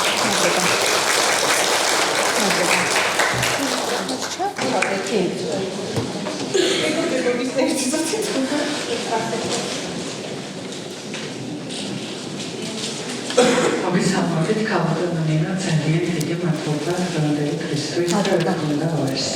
მე მარიამ დალაკიშვილი ვარ, უფლებადამცველი ქალების, რომელმაც გამოიცა ლიდობა, მათ შორის ბავშვების და შესაძლებელი შესაძლებლობის მქონე პირების. თქვენ ძალიან ბევრ საინტერესო თემას შეეხეთ, რაც დღეს ძალიან აქტუალურია განსაკუთრებით, როდესაც ვსაუბრობთ ბავშვების სოციალურ სივრცესთან დამოკიდებულებას, გულისხმობ ინტერნეტზე თქმა უნდა და ძალიან ხშირად მე თვითონ ადრე განვითარების პატარა მშობელი ვარ, თუმცა ეგრე განვითარების მშობლებს ძალიან უჭირთ ემოციების რეგულაცია, როდესაც თემა ეხება სოციალურ ქსელებს. ეხლა ინგლისში მიიღეს კანონი 16 წლამდე ბავშვებისთვის და ასოციაციებისთვის საერთოდ აიკრძალა სოციალური სივრცე. თქვენ როგორ უყურებთ ამ საკითხს? როგორ უნდა არეგულიროს მშობელმა პირველ რიგში ემოციების საკუთარი, რომ არ დააზიანოს ბავშვის ბიოსისტემა და რამდენად სწორია აკრძალვა? მადლობა. დავიწყოთ იქედან, როგორ უნდა არეგულიროს ემოციები. პირველ რიგში ვიტყოდი იმას, რომ თვითზრუნვა არის უაღრესად მნიშვნელოვანი. ჩვენ როდესაც საკუთარ თავს იმით ვიქებთ მშობლები, რომ ძალიან მაღალია ჩვენი ჩართულობა, დავყვებით ყველაფერზე და ასე შემდეგ, ეს სულაც არ ნიშნავს, რომ მე რა თქმა უნდა კარგი მშობელი ვარ, მაგრამ საკუთარ თავზე ზრუნვას არ ნიშნავს ეს. მშობელთა ჯგუფში, როდესაც ვსვამ კითხვას ბოლოს, როდის შეიძინე შენთვის რამე, შენთვის სასურველი. გაუცებული სახეებით რომ მიყურებენ, ხვდები რომ მაშინ მხელა დოზით არის მშობელი, რომ მან საკუთარ ბავშვს უარი უთხრა და ზურგი შეაქცია. როდესაც მე ჩემში არსებულ ბავშვს ვახარებ და ბედნიერი ვარ, მე რესურსული ვარ ჩემი შვილისთვისაც, თანამშრომლისთვისაც, მეუღლისთვისაც და საკუთარი თავისთვისაც. ალბათ თვითზრუნვის ნაწილია, სადაც მშობელი საკუთარ თავს ეხმარება და თუ არ ეხმარება, უნდა დაეხმაროს, იმიტომ რომ როდესაც მე ერთი როლით ვსაზრდობ და ეს ერთი როლი არის პირობითად მშობელი, მე ამ როლში ძალიან ბევრ მინდებს ვდებ და მოლოდინებს და რა თქმა უნდა ფრუსტრირებაც თან მდევია, ან იმედგაცრუება ჩემი მოლოდინების და იმედების და ამას აუცილებლად მოაქვს აგრესია, გადაყევი. ხო? ცოტათი საკუთარ თავსაც რომ გადავყვეთ, ესეც კარგი იქნება, რაც მე აუცილებლად მომიტანს ბალანსს. ზოგადად როლებს რაც შეეხება ვისურვებდი და ალბათ ყველა ადამიანს, არა მარტო დედას, არამედ ყველას განურჩევლად იმისა რა დედაა თუ არ არის, ვუსურვებდი ადაპტირებისთვის ამ ცხოვრების გამოწვევებს, რომ უკეთ გავუმკლავდეთ, ბევრი როლი კვებონ. ბევრ როლში ვგულისხმობ, ერთი პროფესია თუ მაქვს, ჰობიც მაქვს, მეგობარიც ვარ, კლასელიც ვარ, მეზობელიც ვარ, რამდენადაც ეს შესაძლებელია, რომ ერთმა როლმა არ წამლეკოს, რომ მე არ მივიღო იმედგაცრუება, იმიტომ რომ აუცილებლად მივიღებ იმედგაცრუებას, ხო? რაღაცა ერთ როლში, სადაც მე ძალიან დიდი და საკუთარი თავის მიმართ რაღაც პერფექციონისტული მოლოდინები მაქვს, იქ აუცილებლად მივიღებ იმედგაცრუებას, რაც ძალიან მტკივნეული იქნება და აი ფუნდამენტი რო გამომეცლება ამას გავს და ეს ძალიან და ყველაზე მთავარი ამ იმედგაცრუებას მოყვება ბრაზი. ამ ბრაზს საკუთარი თავისკენ მიმართავ, სამსახურისკენ, შვილისკენ და როგორც ხშირად ხდება შვილისკენ, იმიტომ რომ იქ უფრო რესურსულად გრძნობ თავს, ეს არის გარდაუვალი შემდგომ. რაც შეეხება აკრძალვებს, გაჯეტების, ალბათ უფრო ვემხრობი რაღაცა ეს, როგორ გითხრათ, აი ეს როგორც ხისტი რაღაცა, ესე ჩამოვართვათ, დავუმალოთ რაღაცნაირად კაცრად დავსაჯოთ ამით, აი ამ ფორმით, რა თქმა უნდა, არ ვემხრობი. ვემხრობი ჩამნაცვლებელ აქტივობებს, სადაც სიამოვნებას მიიღებს და იგრძნობს, რომ იმ როლში თავს ძალიან კომფორტულად გრძნობს. მე მახსენდება ერთ-ერთი მოზარდის კომენტარი, რომელიც იყო ბანაკში, მან გააჟღერა, რომ არასდროს არ მიფიქრია, რომ ერთ დღეში შეიძლებოდა ამდენი რამის მოსწრება.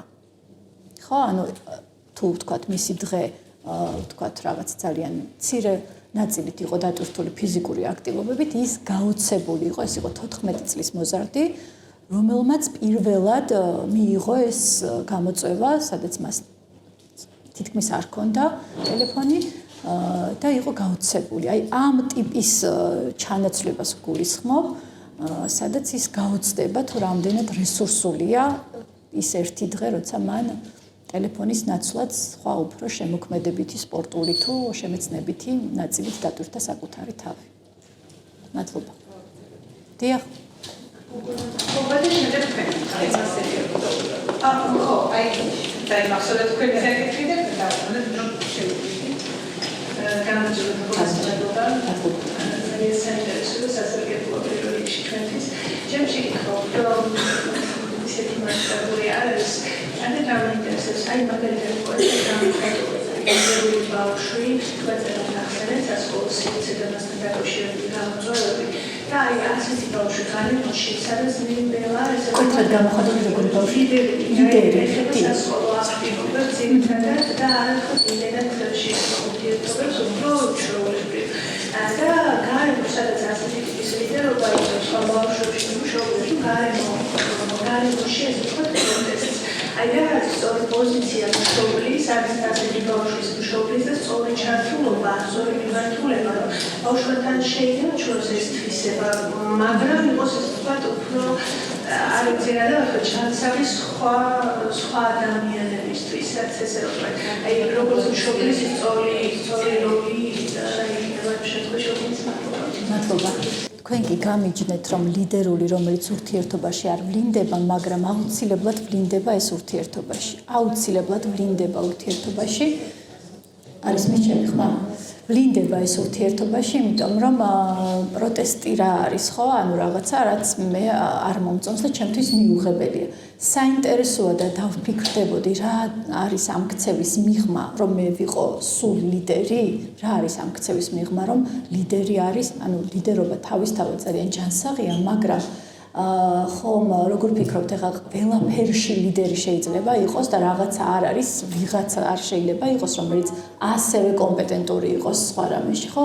როგორი ფორმით გამოხატავს ის სხვა ლიდერთან კონტაქტს, აი ესაც საინტერესოა, ხო? ანუ ის ჩემი თანაკლასელი, რომელიც ასევე ძალიან კომპეტენტურია იმ რაღაცა ხატვაში თუ ძერწვაში, მის მიმართ როგორი დამოკიდებულება მაქვს, ეს არის საინტერესო, ხო? ვჩაგრავ, გავრიყავ, უარყოფ თუ რას ვაკეთებ, აი ამ ნაწილს ცოტა უფრო მოვაახლოვებდი მე, ხო? როგორ ვლინდება მისი ლიდერობა იმ ველში, სადაც არის და რა არის, რაც აღიზიანებთ. აი ზოგჯერ აღიზიანებთ მაგალითად არა თვითონ ის ბავშვი, არამედ ვთქვათ სახლში, ოჯახში შედარებები, რომ აი მან რო შეძლო, სულ ის შეიძლება იყოს. ასევე ძალიან მნიშვნელოვანია იმ ველში, სადაც ეს ლიდერობა ვლინდება, მასთან როგორი კონტაქტი აქვს პედაგოგებს, ხო? ეხლა ერთი შემთხვევა გამახსენდა, ერთ-ერთი ლიდერი ბავშვის სკოლაში დადგეს რა ქვია ერეკლე მეფე და ინგილო ქალი. ხო? დაწყებით საფეხურზე და ეს ბავშვი, რომელიც ლიდერია, ავტომატურად მიიჩნია იმ რეჟისორმა, რომ ეს უნდა იყოს ერეკლე მეფე. აი ხო შეიძლება რომ იმ ნაწილში, სადაც ეს ბავშვი ისედაც ლიდერია. აი შემოქმედებითი აქტივობაში, სადაც ჩემი აზრით, როგორც მაყურებლის აზრით, ძალიან ბევრ ბავშვს ბევრად უფრო გამართული მეტყველება ჰქონდა და ვფიქრობ, რომ შეიძლებოდა იქ ერეკლე მეფე ყოფილიყო ის ბავშვი, რომელიც არ არის ლიდერი, რომელიც ვთქვათ, სხვა რაღაცა უნარებში ვერ რეალიზდება, ის წამოწეული იყო, იმიტომ რომ ხშირად დამოკიდებულება და მოლოდინები, რომ ეს უნდა იყოს ერეკლე მეფეც და ეს უნდა იყოს წამყვანიც და ეს უნდა იყოს, აი გარემოც ყვებავს იმ ბავშვის ლიდერობას და ეს ბავშვიც აი ამ ლიდერის როლს ართმობს. ამიტომ დავაკვირდებოდი მის კომუნიკაციას სხვა ბავშვებთან, როგორია, სხვას ვისაც რაღაცა კომპეტენციები აქვს გამოხატული ეს ბავშვი, როგორ იღებს, რა ტიპის კონტაქტია და ასევე მშობელთა ველს, ხო? იმიტომ რომ ზოგჯერ ეს ლიდერი ბავშვი შეიძლება აღმოჩნდეს მსხვერპლი ბავშვი იმ ველის და მშობლებისაც.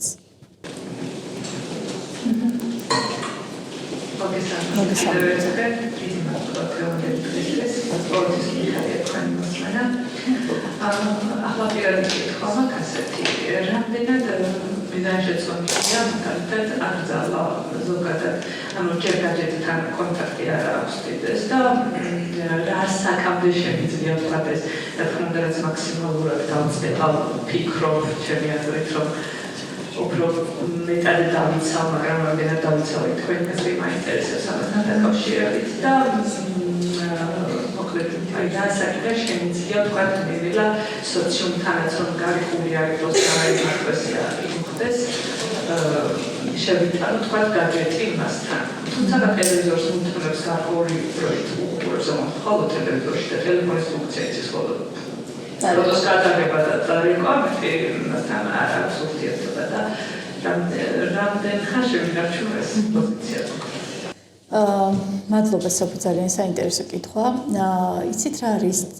იმედი მაქვს, რომ ეს აკრძალვები ჩვენს მალე წამოგვეწევა და სკოლაშიც იგეგმება რამდენადაც ვიცი, რომ შეიზღუდოს. ერთადერთი რაც არის ხოლმე ცოტათი დისკომფორტის მომტანი, ეს არის, როდესაც ბავშვები საუბრობენ კონკრეტულ თამაშებზე და იქ მიღებულ წარმატებაზე და ჯილდოებზე და ჩვენი შვილი აღმოჩნდება აბსოლუტურად რაღაცნაირად გაუცხოებული და ჩემი შვილი საუბრობს რაღაც სპექტაკლზე, რომელიც არავის არ აინტერესებს. აი ველს გააჩნია. ხო, აი ეს ველი, მესმის რომ ველის მიხედვით ვიცხოვრო მე, ანუ რო იქნება ყველა მტკვარში ვარდება და ჩემი შვილიც, ხო? მაგრამ აი როგორ გრძნობს ამ ველში თავს, თუ სხვანაირად ახერხებს საკუთარი თავის რეალიზებას, მიტანას და სოციალიზაციაში არ უშლის ეს ხელს, მაშინ რა თქმა უნდა რაც უფრო მეტად ნაკლები გადაკვეთა ექნება, იმიტომ რომ მე თვითონაც მითამაშია ის თამაშები, რომელსაც მოზარდები აზიარებენ და მართლა ეს იმდენი სენსორით შემოდის ეს აგრესია, ხმით, მოძრაობით, რაღაცა იქ ვიზუალურად, ხო, რომ რაღაცა ეს აგრესია ხდება, მე წამყვანი ქცევა იმ კონკრეტულ თამაშის და მე გადამაქვს ეს და რა ტიპის ინფორმაციას აზიარებენ მისი თანატოლები და ეს რაზე საუბრობს, ანუ თუ ურთულდება სოციალიზაცია, მაშინ შეიძლება რაღაცნაირად გავაცნო ის, რაზეც ისინი საუბრობენ, თუ არ იმისთვის უსაფრთხო, თუ ახერხებს ის სოციალიზაციას და სხვა ბავშვების ჩართულობაც არის, არ ვიცი რა, წიგნებთან დაკავშირებით თუ თეატრთან, სპექტაკლთან თუ ასე შემდეგ და ეს მას ხელს არ უშლის, მაშინ არა. მე მქონია შემთხვევები, როდესაც ეს ბავშვებს გაუზიარებიათ, რომ იცი რა, დედამ ჩამომართო ტელეფონი, მაგრამ იცი რა მაგარია. ოღონდ არ უთხრა. ხო, თვითონ ბავშვმა იგრძნო, რომ რაღაცები შემცირდა. აი ეს აგრესია შემცირდა ბრაზი, ალტერნატიული ქცევები დაგეგმა დედა მოამარაგა რესურსებით, რაღაცებს აწყობს, ლეგოებს და იცი რა მაგარია სინამდვილეში, ანუ აცნობიერებენ ეს. და აი რომ კითხვაზე მოზარდი ხშირად მპასუხობს, ყველაზე ხშირი კითხვა რა არის, რომ შემეძლოს რა შევცვლიდი, TikTok-ს არ გადმოვიწერდი. ხო, ბავშვები ამბობენ TikTok-ს არ გადმოვიწერდი, განა ვერაცნობიერებენ, აცნობიერებენ, მაგრამ რაღაცებს უკვე ვერ მართავენ და აი ამ ნაწილში თუ ვიქნები თანამშრომლური, რა ხო, იცი რა, მეც ხშირად მე ვიცი შენ რაც გემართება. აი საღამოს ვიცი რომ არ უნდა ვიკვებო, მაგრამ ხანდახან ისე მომშივდება ხოლმე და ისე მომინდება ტკბილი შეჭმა, განა არ ვიცი შენ რა გინდა. იქ ისეთი საინტერესო რაღაცეებია და ისე მოგინდება. მაგრამ შეიძლება რომ რაღაცნაირად დავარეგულიროთ, მაგალითად საღამოს ვისეირნოთ, ან საღამოს რაღაცას სხვა რაღაცა გავაკეთოთ, დავხატოთ, ან თუ გინდა რაიმე სხვა ფილმს უყუროთ, ან თუ გინდა მოდი საღამოები დავგეგმოთ, ერთი საღამო გქონდეს სიმღერის, მეორე ცეკვის, მესამე მულტფილმის, რაღაცნაირად ჩავნაცვლო, უბრალოდ აკრძალვით კი არა, სხვა რაღაცეებით, სადაც მე დავინახავ, რომ ამ TikTok-ის და თამაშების გარდა კიდე ბევრი სიამოვნება არსებობს.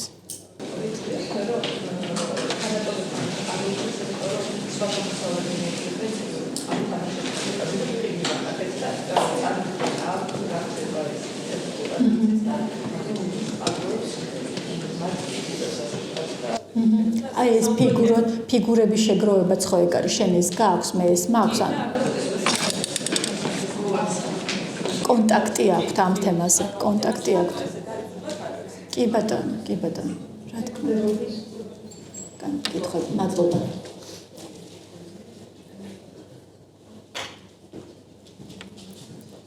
მოგესალმებით, მადლობა პირველ რიგში, ვიხდები საწყობად შემოვედი, ძალიან საინტერესო იყო. მე მაქვს ესეთი კითხვა, 16 წლის მოზარდი გოგონასთან, თქვენ ახსენეთ, რომ როდესაც ეს შობლისგან ემოციური უკავშირი, ესე ვთქვათ, გრძნობებზე და განცდებზე საუბარი ჩახერგილია და ეს კითხი ახსენეთ. პირველი ნაბიჯები მშობელმა როგორ დაიწყოს, რომ მიუახლოვდეს მესმის ეზერებურების სისტემა, მე ჩემს დაზე ვსაუბრობ, შვილი არ მყავს, უბრალოდ რაღაც მინდა დედას წამოყვა ეს ინფორმაცია, ესე ვთქვათ და თქვენი აზრი მაინტერესებს, რა იქნება პრაქტიკული პირველი ნაბიჯები, რომ მასთან გახსნათ, ესე ვთქვათ, ეს ურთიერთობა. მადლობა, ჩვენ ხშირად ვითხოვთ ჩვენი შვილებისგან, რომ რატო არ არის გულწრფელი, რატო ჩაიკეტა ასე შემდეგ. ძალიან ყველა ასაკში გვიყვარს, როდესაც ჩვენს კომპეტენციებზე აკეთებენ აქცენტს.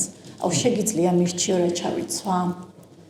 აი, ჩემს სამსახურში ესეთი პრობლემაა და შენ რას ფიქრობ ამაზე? ამის მერე არ უნდა დავიწყო, რომ მე ხო ყველაფერი მოგიყევი და ეხლა შენ უნდა მომიყვე. მე ვისწავლე ფსიქოლოგის გარო, მე უნდა დავიწყო და მერე შენ უნდა დაიწყო.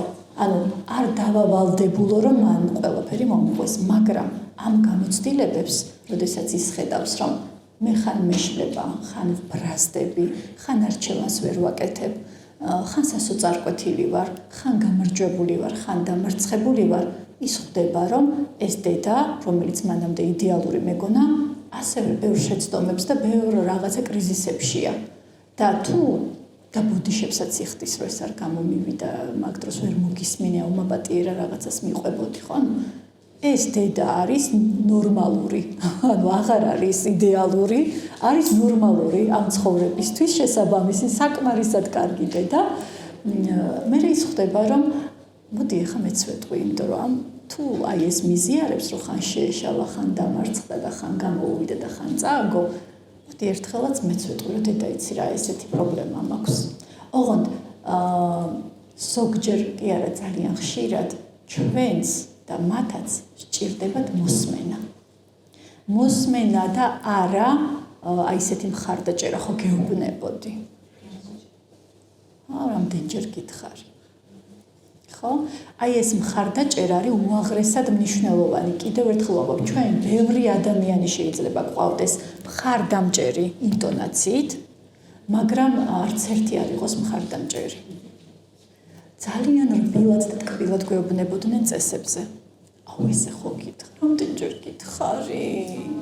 კი არ მიყვიროდნენ. რომ მიხვედი ხო შეიძლებოდა რომ გამარჯობა შენ გეტყვი, რატო რა ვიწყდება? ეს ძალიან მნიშვნელოვანია, რომ განსჯითი არ იყოს ჩვენი კომუნიკაცია. მე ჩემს ერთ გამოცდილებას გაგიზიარებთ, ამაზე ღიად ვსაუბრობ, იმიტომ რომ ძალიან კარგი მაგალითია არამხარდამჭერი კომუნიკაციის.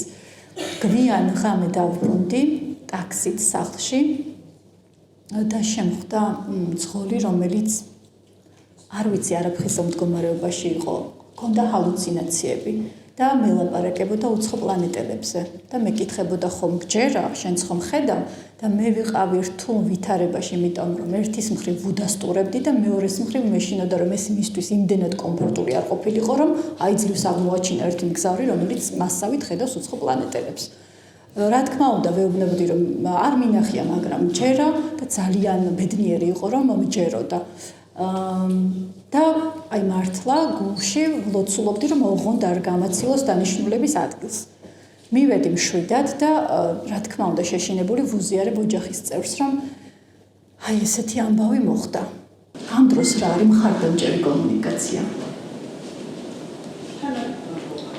ჩახუტება, ხოჩახ, როგორ მოახერხე, რა მაგარი ხარ, სხვა კარგია და ხოსხოში ადგილას დაიბნეოდა. და უკავშირი იყო ესეთი. რამდენჯერ გითხარი კომფორტ პლუსი გამოიძახე. ხო? ანუ ეს არ არის მხარდაჭერა. მე რამდენჯერ გითხარი. ანუ ამის შემდეგ რაც გამოცდილებაც მე მივიღე, ჩემზე კარგად არიცი სხვა დროს რა უნდა გააკეთოს, ხო? არ და იმ თქვენმა მოზარდმა დიშვილმაც რაღაცა გამოცდილება რომ მიიღო, მასზე კარგად არავინ არ იცის შემდეგში როგორ უნდა მოიქცეს და ამ დროს მე შენ ხო გაფრთხილებდი, მე შენ რამდენჯერ გითხარი, არ არის მხარდამჭერი კომუნიკაცია. აი ესეთი მარტივი რაღაცები რატო გვეშლება და გამოცდილებები აქვს ესეთი. აი ეს გონი მემკვიდრეობით არის ეს როლი გადმოცემული. ხო, და გაცნობიერება არის ზუსტად ეს და ფსიქოგანათლებაში გაცნობიერება არის ეს, რომ იმ გამოცდილებებმა მე არ მომართოს, მე ვმართო ახლა ის გამოცდილებები. და კითხობა ასეთი, ყველაზე ადრე რასაში კარგავს მშობელი ბავშვისთვის ავტორი.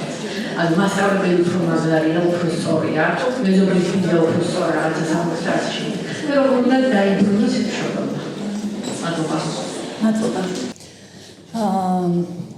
შეიძლება მშობელმა შეინარჩუნოს სულ ავტორიტეტი იყოს სულ, მაგრამ ავტორიტეტად ყოფნა არ ნიშნავს, რომ მე შენ გაღიარებ ისეთად, რომ შენ შეუცდომელი ხარ. ანუ მე შენ აზრს შეიძლება ყოველთვის უცემდებად. გასაგებია, რომ იდეალური დედა და მამა არ ხარ, მაგრამ შენ ჩემთვის იყო ავტორიტეტი. როდის ხარ ავტორიტეტი მშობელი? როდესაც ვარ მხარდამჭერი, როდესაც ხედავს მე როგორ ვიზრდები მასთან ერთად, როდესაც ხედავს რომ მე ჩემს როგორც მშობლის როლის განვითარებას და თუნდაც პროფესიულ განვითარებას ვახერხებ, და როდესაც გრძნობს, რომ მე მიმღებელი ვარ, არა ყოველთვის გამზიარებელი, არამედ მიმღებელი. ვიღებ ამ გამოცდილებებს, ხო? და მის გამოცდილებებთან ერთად, მათ შორის სექსუალურ გამოცდილებებთან ერთად, მე გარკვეულ ტიპის ინფორმაციას ვიღებ და ვამბობ, რომ უი, ხო, თუ რაღაცა მეშლებოდა ამ ნაწილშიც ვუთხრა, რომ ხო, იცი, არ ვიცი. მეც დღეს ღიად შემიძლია ვთქვა, რომ ძალიან სიამაყით შემიძლია ვთქვა, რომ ეხლა აი ამ ასაკში ჩავაშენე საკუთარ თავში სექსოლოგია. იმიტომ რომ მოზარდებთან ეს საჭიროება ძალიან აქტუალურია. და თუ მშობელიც აი ამ საფეხურებს ეტაპობრივად მიუყვება და თავის როლს, როგორც მშობლის როლს ავითარებს და თავის თავსაც პიროვნულად და პროფესიულად ავითარებს, მე შეიძლება სრულად ვენდობოდე ჩემ მშობელს და ის დარჩეს ბოლომდე ავტორიტეტი. რაც შეეხება ზოგადად ავტორიტეტების რღვევას, აი თუ განვაზოგადებთ, პუბერტატის ასაკის მახასიათებელი რა არის და ნებისმიერი შემდგომი ეტაპის მახასიათებელი, აი კრიზისებს რო ვამბობთ, ხო? არის ის, რომ ჩემი წინა ღირებულებები უნდა დავანგრიო და მათ შორის თურმე დედა და მამა იდეალურები არ ყოფილან და რაღაცნაირად ჩემი ხმა, ჩემი პოზიცია, ჩემი ნება წინ წამოვწიო. ბავშვი, რომელსაც ეუბნებით, მე უნდა შევამოწმო შენი ტელეფონი, ის გეტყვის 1 წუთი. წაშლის იქ რაღაცებს, აუცილებლად. ხო? იმიტომ რომ იცის იქ რა არის ჩვენთვის მისაღები და რა არის 1 წუთით. ეუბნები, მომეცი ტელეფონი უნდა ვნახო შენ იმდენ დიდი ხანი 1 წუთით. 5 წლის ბავშვია, აიღე. გინებები მაქვს ახალი. ხო? ანუ ეს არის იმის საზღვრები. საზღვრებზე აუცილებლად გავამახვილებ ყურადღებას. ძალიან ხშირად მოზარდები ამბობენ, რომ მე მაღაზიანებს, როცა დედა ჩემი შემოდის და არ აკაკუნებს კარზე.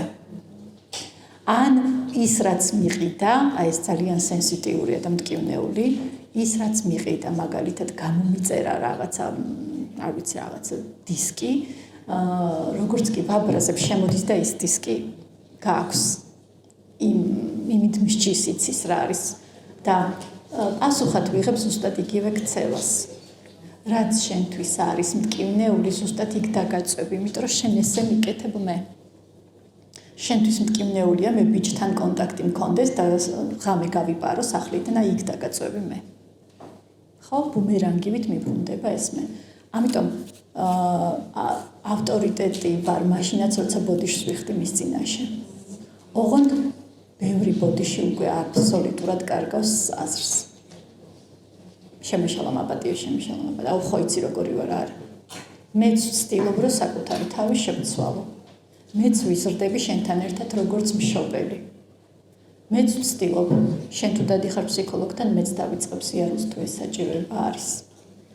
და აქ უკვე ცოტა ხანი არის ისევ რაღაცა ტოლობა და მე ისევ ხდება, იმიტომ რომ იმ ღირებულებებზე დგას რა ღირებულებებზეც ჩვენ გავზარდეთ, ის იწყებს ექსპერიმენტებს და იმ ექსპერიმენტებს მშობლები უყურებთ ძალიან დიდი შიშით და ამიტომ მაქსიმალურ ინფორმაციას ვაწვდით საფრთხებთან დაკავშირებით და ვცდილობთ რომ რაღაცნაირად ცოტათი დავანახოთ ის საფრთხეები, რაც შეიძლება იყოს, იმიტომ რომ შესაძლოა ნამდვილად იყოს, მეც გულწრფელად მოზარდი გოგონას დედა ვარ და ვფიქრობ, რომ მითხრას ახლა, რაც ძალიან ხშირად მესმის, რომ იცი რა, მე და ჩემი მეგობრები, მე და ჩემი კლასელები მივდივართ, ვიქირავეთ ბინა და მთელი 2 ღამე იქ უნდა დავრჩეთ და ალკოჰოლური სასმელები მიგვაქვს, ახლა ამას სიმშვილით როგორ უნდა შევხედო, არ ვიცი, გულწრფელად.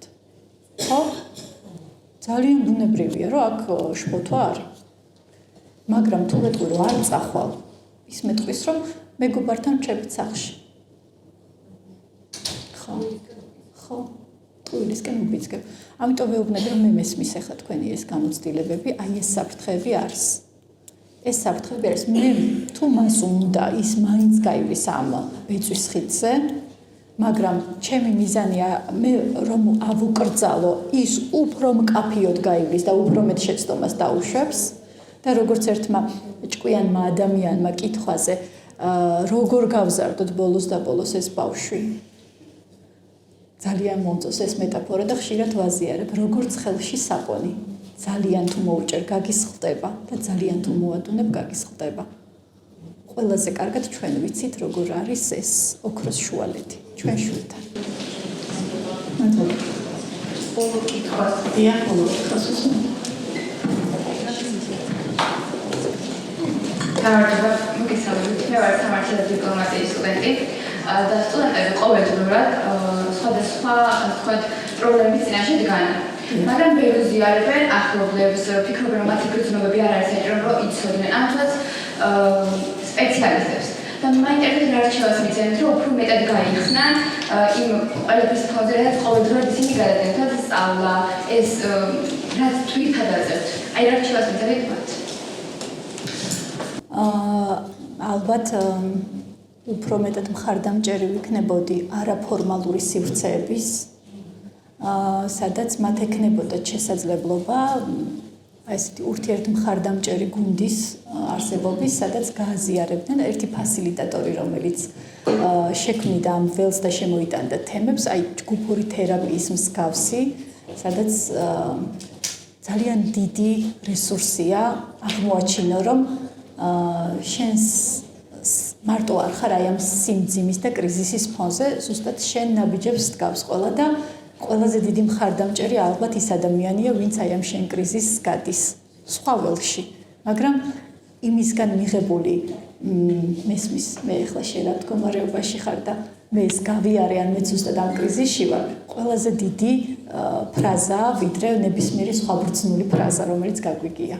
აი ამ რჩევას მივცემდი არა მარტო სტუდენტებს, არამედ თუნდაც ფსიქოლოგებს საკუთარ თავს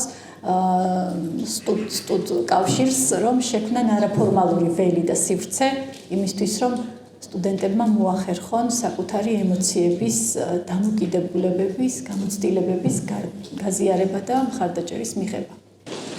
მადლობა თქვენ. კი.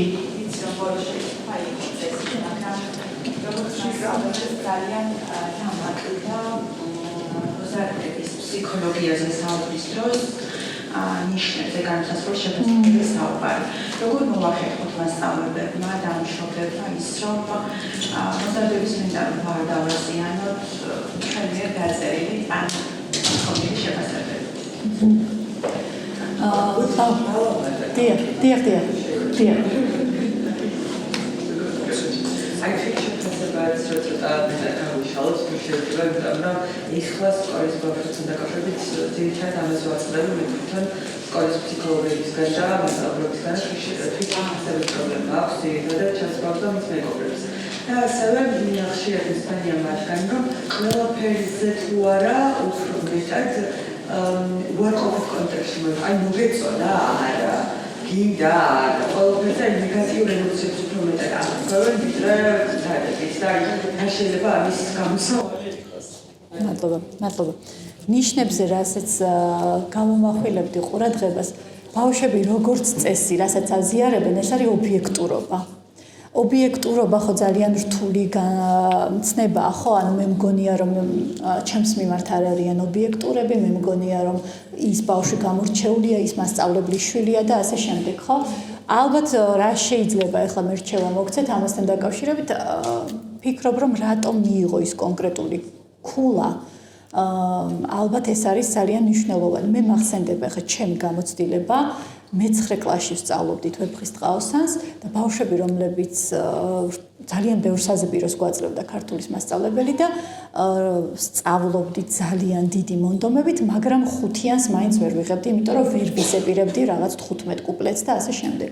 ის პერიოდი, როცა ვეფხისტყაოსანს ვსწავლობდით, გარკვეული ბავშვები კლასიდან არ დადიოდნენ და მე გადავედით რაღაცა იმაზე, უფრო დავით კლდიაშვილზე და ძალიან მსუბუქ თემებზე. და საბოლოო ჯამში მე უფრო მეტი 4-იანი დამიგროვდა, ვიდრე 5-იანი და გამომყვა 4-იანი. მქონდა საშინელი უსამართლობის განცდა. იმიტომ რომ ძალიან რთული პერიოდი იმ ვეფხისტყაოსნის გავიარე მარტო და მქონდა არაობიექტურობის განცდა, იმიტომ რომ იმ ბავშვებს ჯამში უფრო მეტი 5-იანი ჰქონდათ.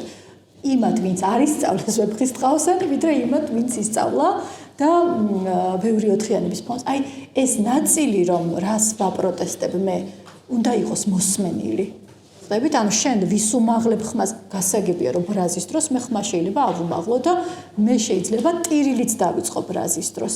და შენ როგორ ბედავ მასწავლებელთან ამის თქოს მე ძალიან დღემდე მახსოვს ეს ფრაზი დღემდე ძალიან მიყვარს ვეფხისტყაოსანი მაგრამ მაშინ მეზისხებოდა იმიტომ რომ მე ძალიან დიდი შრომის შედეგად ჩემთვის სასურველი ქულა ვერ მივიღე და მქონდა არაობიექტურობის განცდა ალბათ ეს არის ძალიან მნიშვნელოვანი ბავშვებმა იცოდნენ რატომ ეკუთვნით და ხშირად ცვალენ რატომ კითხვას და ამ რატომზე მასწავლებელმა უბრალოდ დომინანტურად კი არ მიპასუხოს იმიტომ რომ ესეა საჭირო და შენ ვინ გეკითხება ხო ამიხსნას არგუმენტირებულად რა ზოგჯერ ბავშვი კითხვას რომ სვამს ეს გონია უზრდელობა თავხედობა რაღაცა აი ამ ფორმით მათ შორის როცა გაღიზიანებული სვამს ძალიან მიხარია რომ თანამედროვე ბავშვები ითხოვენ არგუმენტს რატომ 3 წლის ბავშვიც გეკითხება რატომ უნდა დავიცინო ხო და ის რომ თქვა მე ჩემ დროს არ ვსვავდით ამ კითხვას რომ გეტყოდენ დაიცინე და თანამედროვე ბავშვი ამ კითხვას სვავს ეს არის ძალიან ჯანსაღი იგივენაირად რომ მასწავლებლები ხშირად ესე პოზიციონირებენ რომ ყველა მიცის ის მარტო თავისუფლებები არიციან რაღაცა ანუ ძალიან კარგია რომ იციან თავისუფლებები ნეტა კი იცავდნენ თავისუფლებებს ხო იმდენად ირღვევა და იმდენად ხშირად ირღვევა ეს უფლებები ამიტომ ვისურვებდი რომ ყოფილიყო არგუმენტირება იცი რა აი შენ ეს ნაწილი გამოგივიდა და შენ ეს არ მე 4 წელი შეიძლება ბევრი არ არის მაგრამ 4 წელი ვიმუშავე სკოლის სისტემაში და ერთადერთი მიზანი რაც მქონდა მასწავლებლებთან ესეთი მოცემულობა იყო რომ მშობლები არ დადიოდნენ სკოლაში მშობელთა კრებაზე აი მშობლები არ დადიან მათ შვილები არ აინტერესებთ და დავგეგმეთ ესეთი უკავშირი მშობლებთან რა გამოსდის ამ შენ შვილს კარგად რაში არის სუსტი რა ცვლილებას ელოდები და რას ელოდები პოზიტიური კონტექსტით პლუს მინუს პლუს ტექნიკა ხო აი ამ ტექნიკას ვერ მივახციე 4 წელი და ეს მოცემულობა რომ ჩვენ ყველაფერი ვიცით და ამდენი ხანია და შენი სტაჟი მაქვს მხოლოდ შენი ასაკის ხო ეს დომინანტობა დღეს თანამედროვე თაობას აღიზიანებს და ძალიან ლოგიკურია რომ აღიზიანებს მას ჭირდება არგუმენტირება ხმა მაღალი ხმა კი არა პატივი მეცი ვერ მოვითხოვ ეს უნდა დავიმსახურო ნდობა გქონდეს ვერ მოვითხოვ როგორც მშობელი ეს უნდა დავიმსახურო რა თქმა უნდა ეს არ გამორიცხავს ნახეთ შავ-თეთრი არ არის ეს არ გამორიცხავს რომ შენიშვნა არ მივცე მაგრამ არა შეურაცხყოფელი შენ არა იცი ხო მიუღებლობა აქვს რისი მე შეიძლება ვეუბნები რომ შენ აი ამ აღწერითი კომუნიკაცია როი შენ არ იცი გაკვეთილი და უპასუხისმგებლო ხარ ერთია და მეორეა რომ აი ამ ლექსში შენ მეორე კუპლეტი არ იცოდი ეს გავიგე რომ არ ვიცოდი მაგრამ უპასუხისმგებლო ხარ არ ვიცი ვერ სწავლობ ესე ხარ ანუ შეფასებით კომუნიკაციას თანამედროვე ბავშვი საბედნიეროდ არიღებს საბედნიეროდ ძალიან მიხარია და ძალიან ბატონო არა აღწერა ჩემი ქცევის ერთია და შეფასება ჩემი ქცევის მეორეა უპასუხისმგებლო ვარ ეს მოქმედებს მაგრამ თუ მეტყვი რომ მესამედ დაიგვიანე გაკვეთილზე ეს სხვა რამეა კი მესამედ დაიგვიანე გაკვეთილზე და თუ ვერ გაიგე გაკვეთილი იმიტომ ვერ გაიგე რომ მესამედ დაიგვიანე ეს მივიღე მაგრამ შენ უპასუხისმგებლო ხარ და როგორ ბედავ კითხვის და ასმას რატო ვერ გაიგე გაკვეთილი ეს სხვა ამიტომ კომუნიკაცია არის ის, რასაც მივყავარ კონფლიქტამდე და კომუნიკაცია არის ის, რასაც მივყავარ რაღაცა ახალ არგუმენტებამდე, რა ეს არის სხვაობა. რაც შეეხება თვითშეფასებას, სკოლაში რაც ვლინდება, სკოლის ბრალი არ არის ავტომატურად. უბრალოდ სკოლა არის ის ველი, სადაც უფრო ადვილად ვლინდება. მაგალითად იგივე ბულინგი. ჩემ სკოლაში ბულინგს რა უნდა, ეს არის გაქცევა პრობლემისგან. ჩემ სკოლაში ბულინგი ვლინდება არ ნიშნავს რომ ჩემი ბრალია. თვითშეფასება ჩემს კლასში ბავშვებს დაბალი აქვთ არ ნიშნავს რომ ჩემი ბრალია, იმიტომ რომ თვითშეფასება თავისთავად არ ყალიბდება საკლასო სივრცეში. თვითშეფასება ყალიბდება აღზრდით, დამოკიდებულებით ბავშვების მიმართ, კომუნიკაციით როგორია, გამოცდილებები როგორი აქვს ბავშვს, იმიტომ რომ თვითშეფასება კომფორტის ზონაში არ ყალიბდება, გამოცდილებებით ყალიბდება და დაძაბულობის გავლით და აი ამ დაძაბულობებზე გამარჯვებით, განვითარების ზონებს რასაც ვეძახით. და რატომ არის კრიტიკული ბავშვი 6-7 რა არის ვაიმე რა დაუნებია მექსიკის სერვის მოდელი. ყოველდღე თუ მე ამას გავაკეთებ და იცის ყველა, მივიღე აღიარება. არ მაგცემ ყურადღებას სიქსე. კალმარის თამაშები შემოვიდა სერიალი რამოდენიმე წლის წინ და ძალიან პატარა ბავშვებიც საუბრობდნენ ამ სიმღერას რა ეს მუსიკა თამაშის მუსიკა რო ჯგუფში როდესაც გამოვიკითხე სხვადასხვა ჯგუფში რატომ უყურეს ამ თამაშს მიკუთვნებულობის მოთხოვნილების გამო ყველა რომ ამაზე ლაპარაკობს მეც მინდა რომ ვიცოდე ყველა თუ კრიტიკულია მეც მინდა რომ საინც რანაირია ხო თუ კრიტიკულია გარემო ხო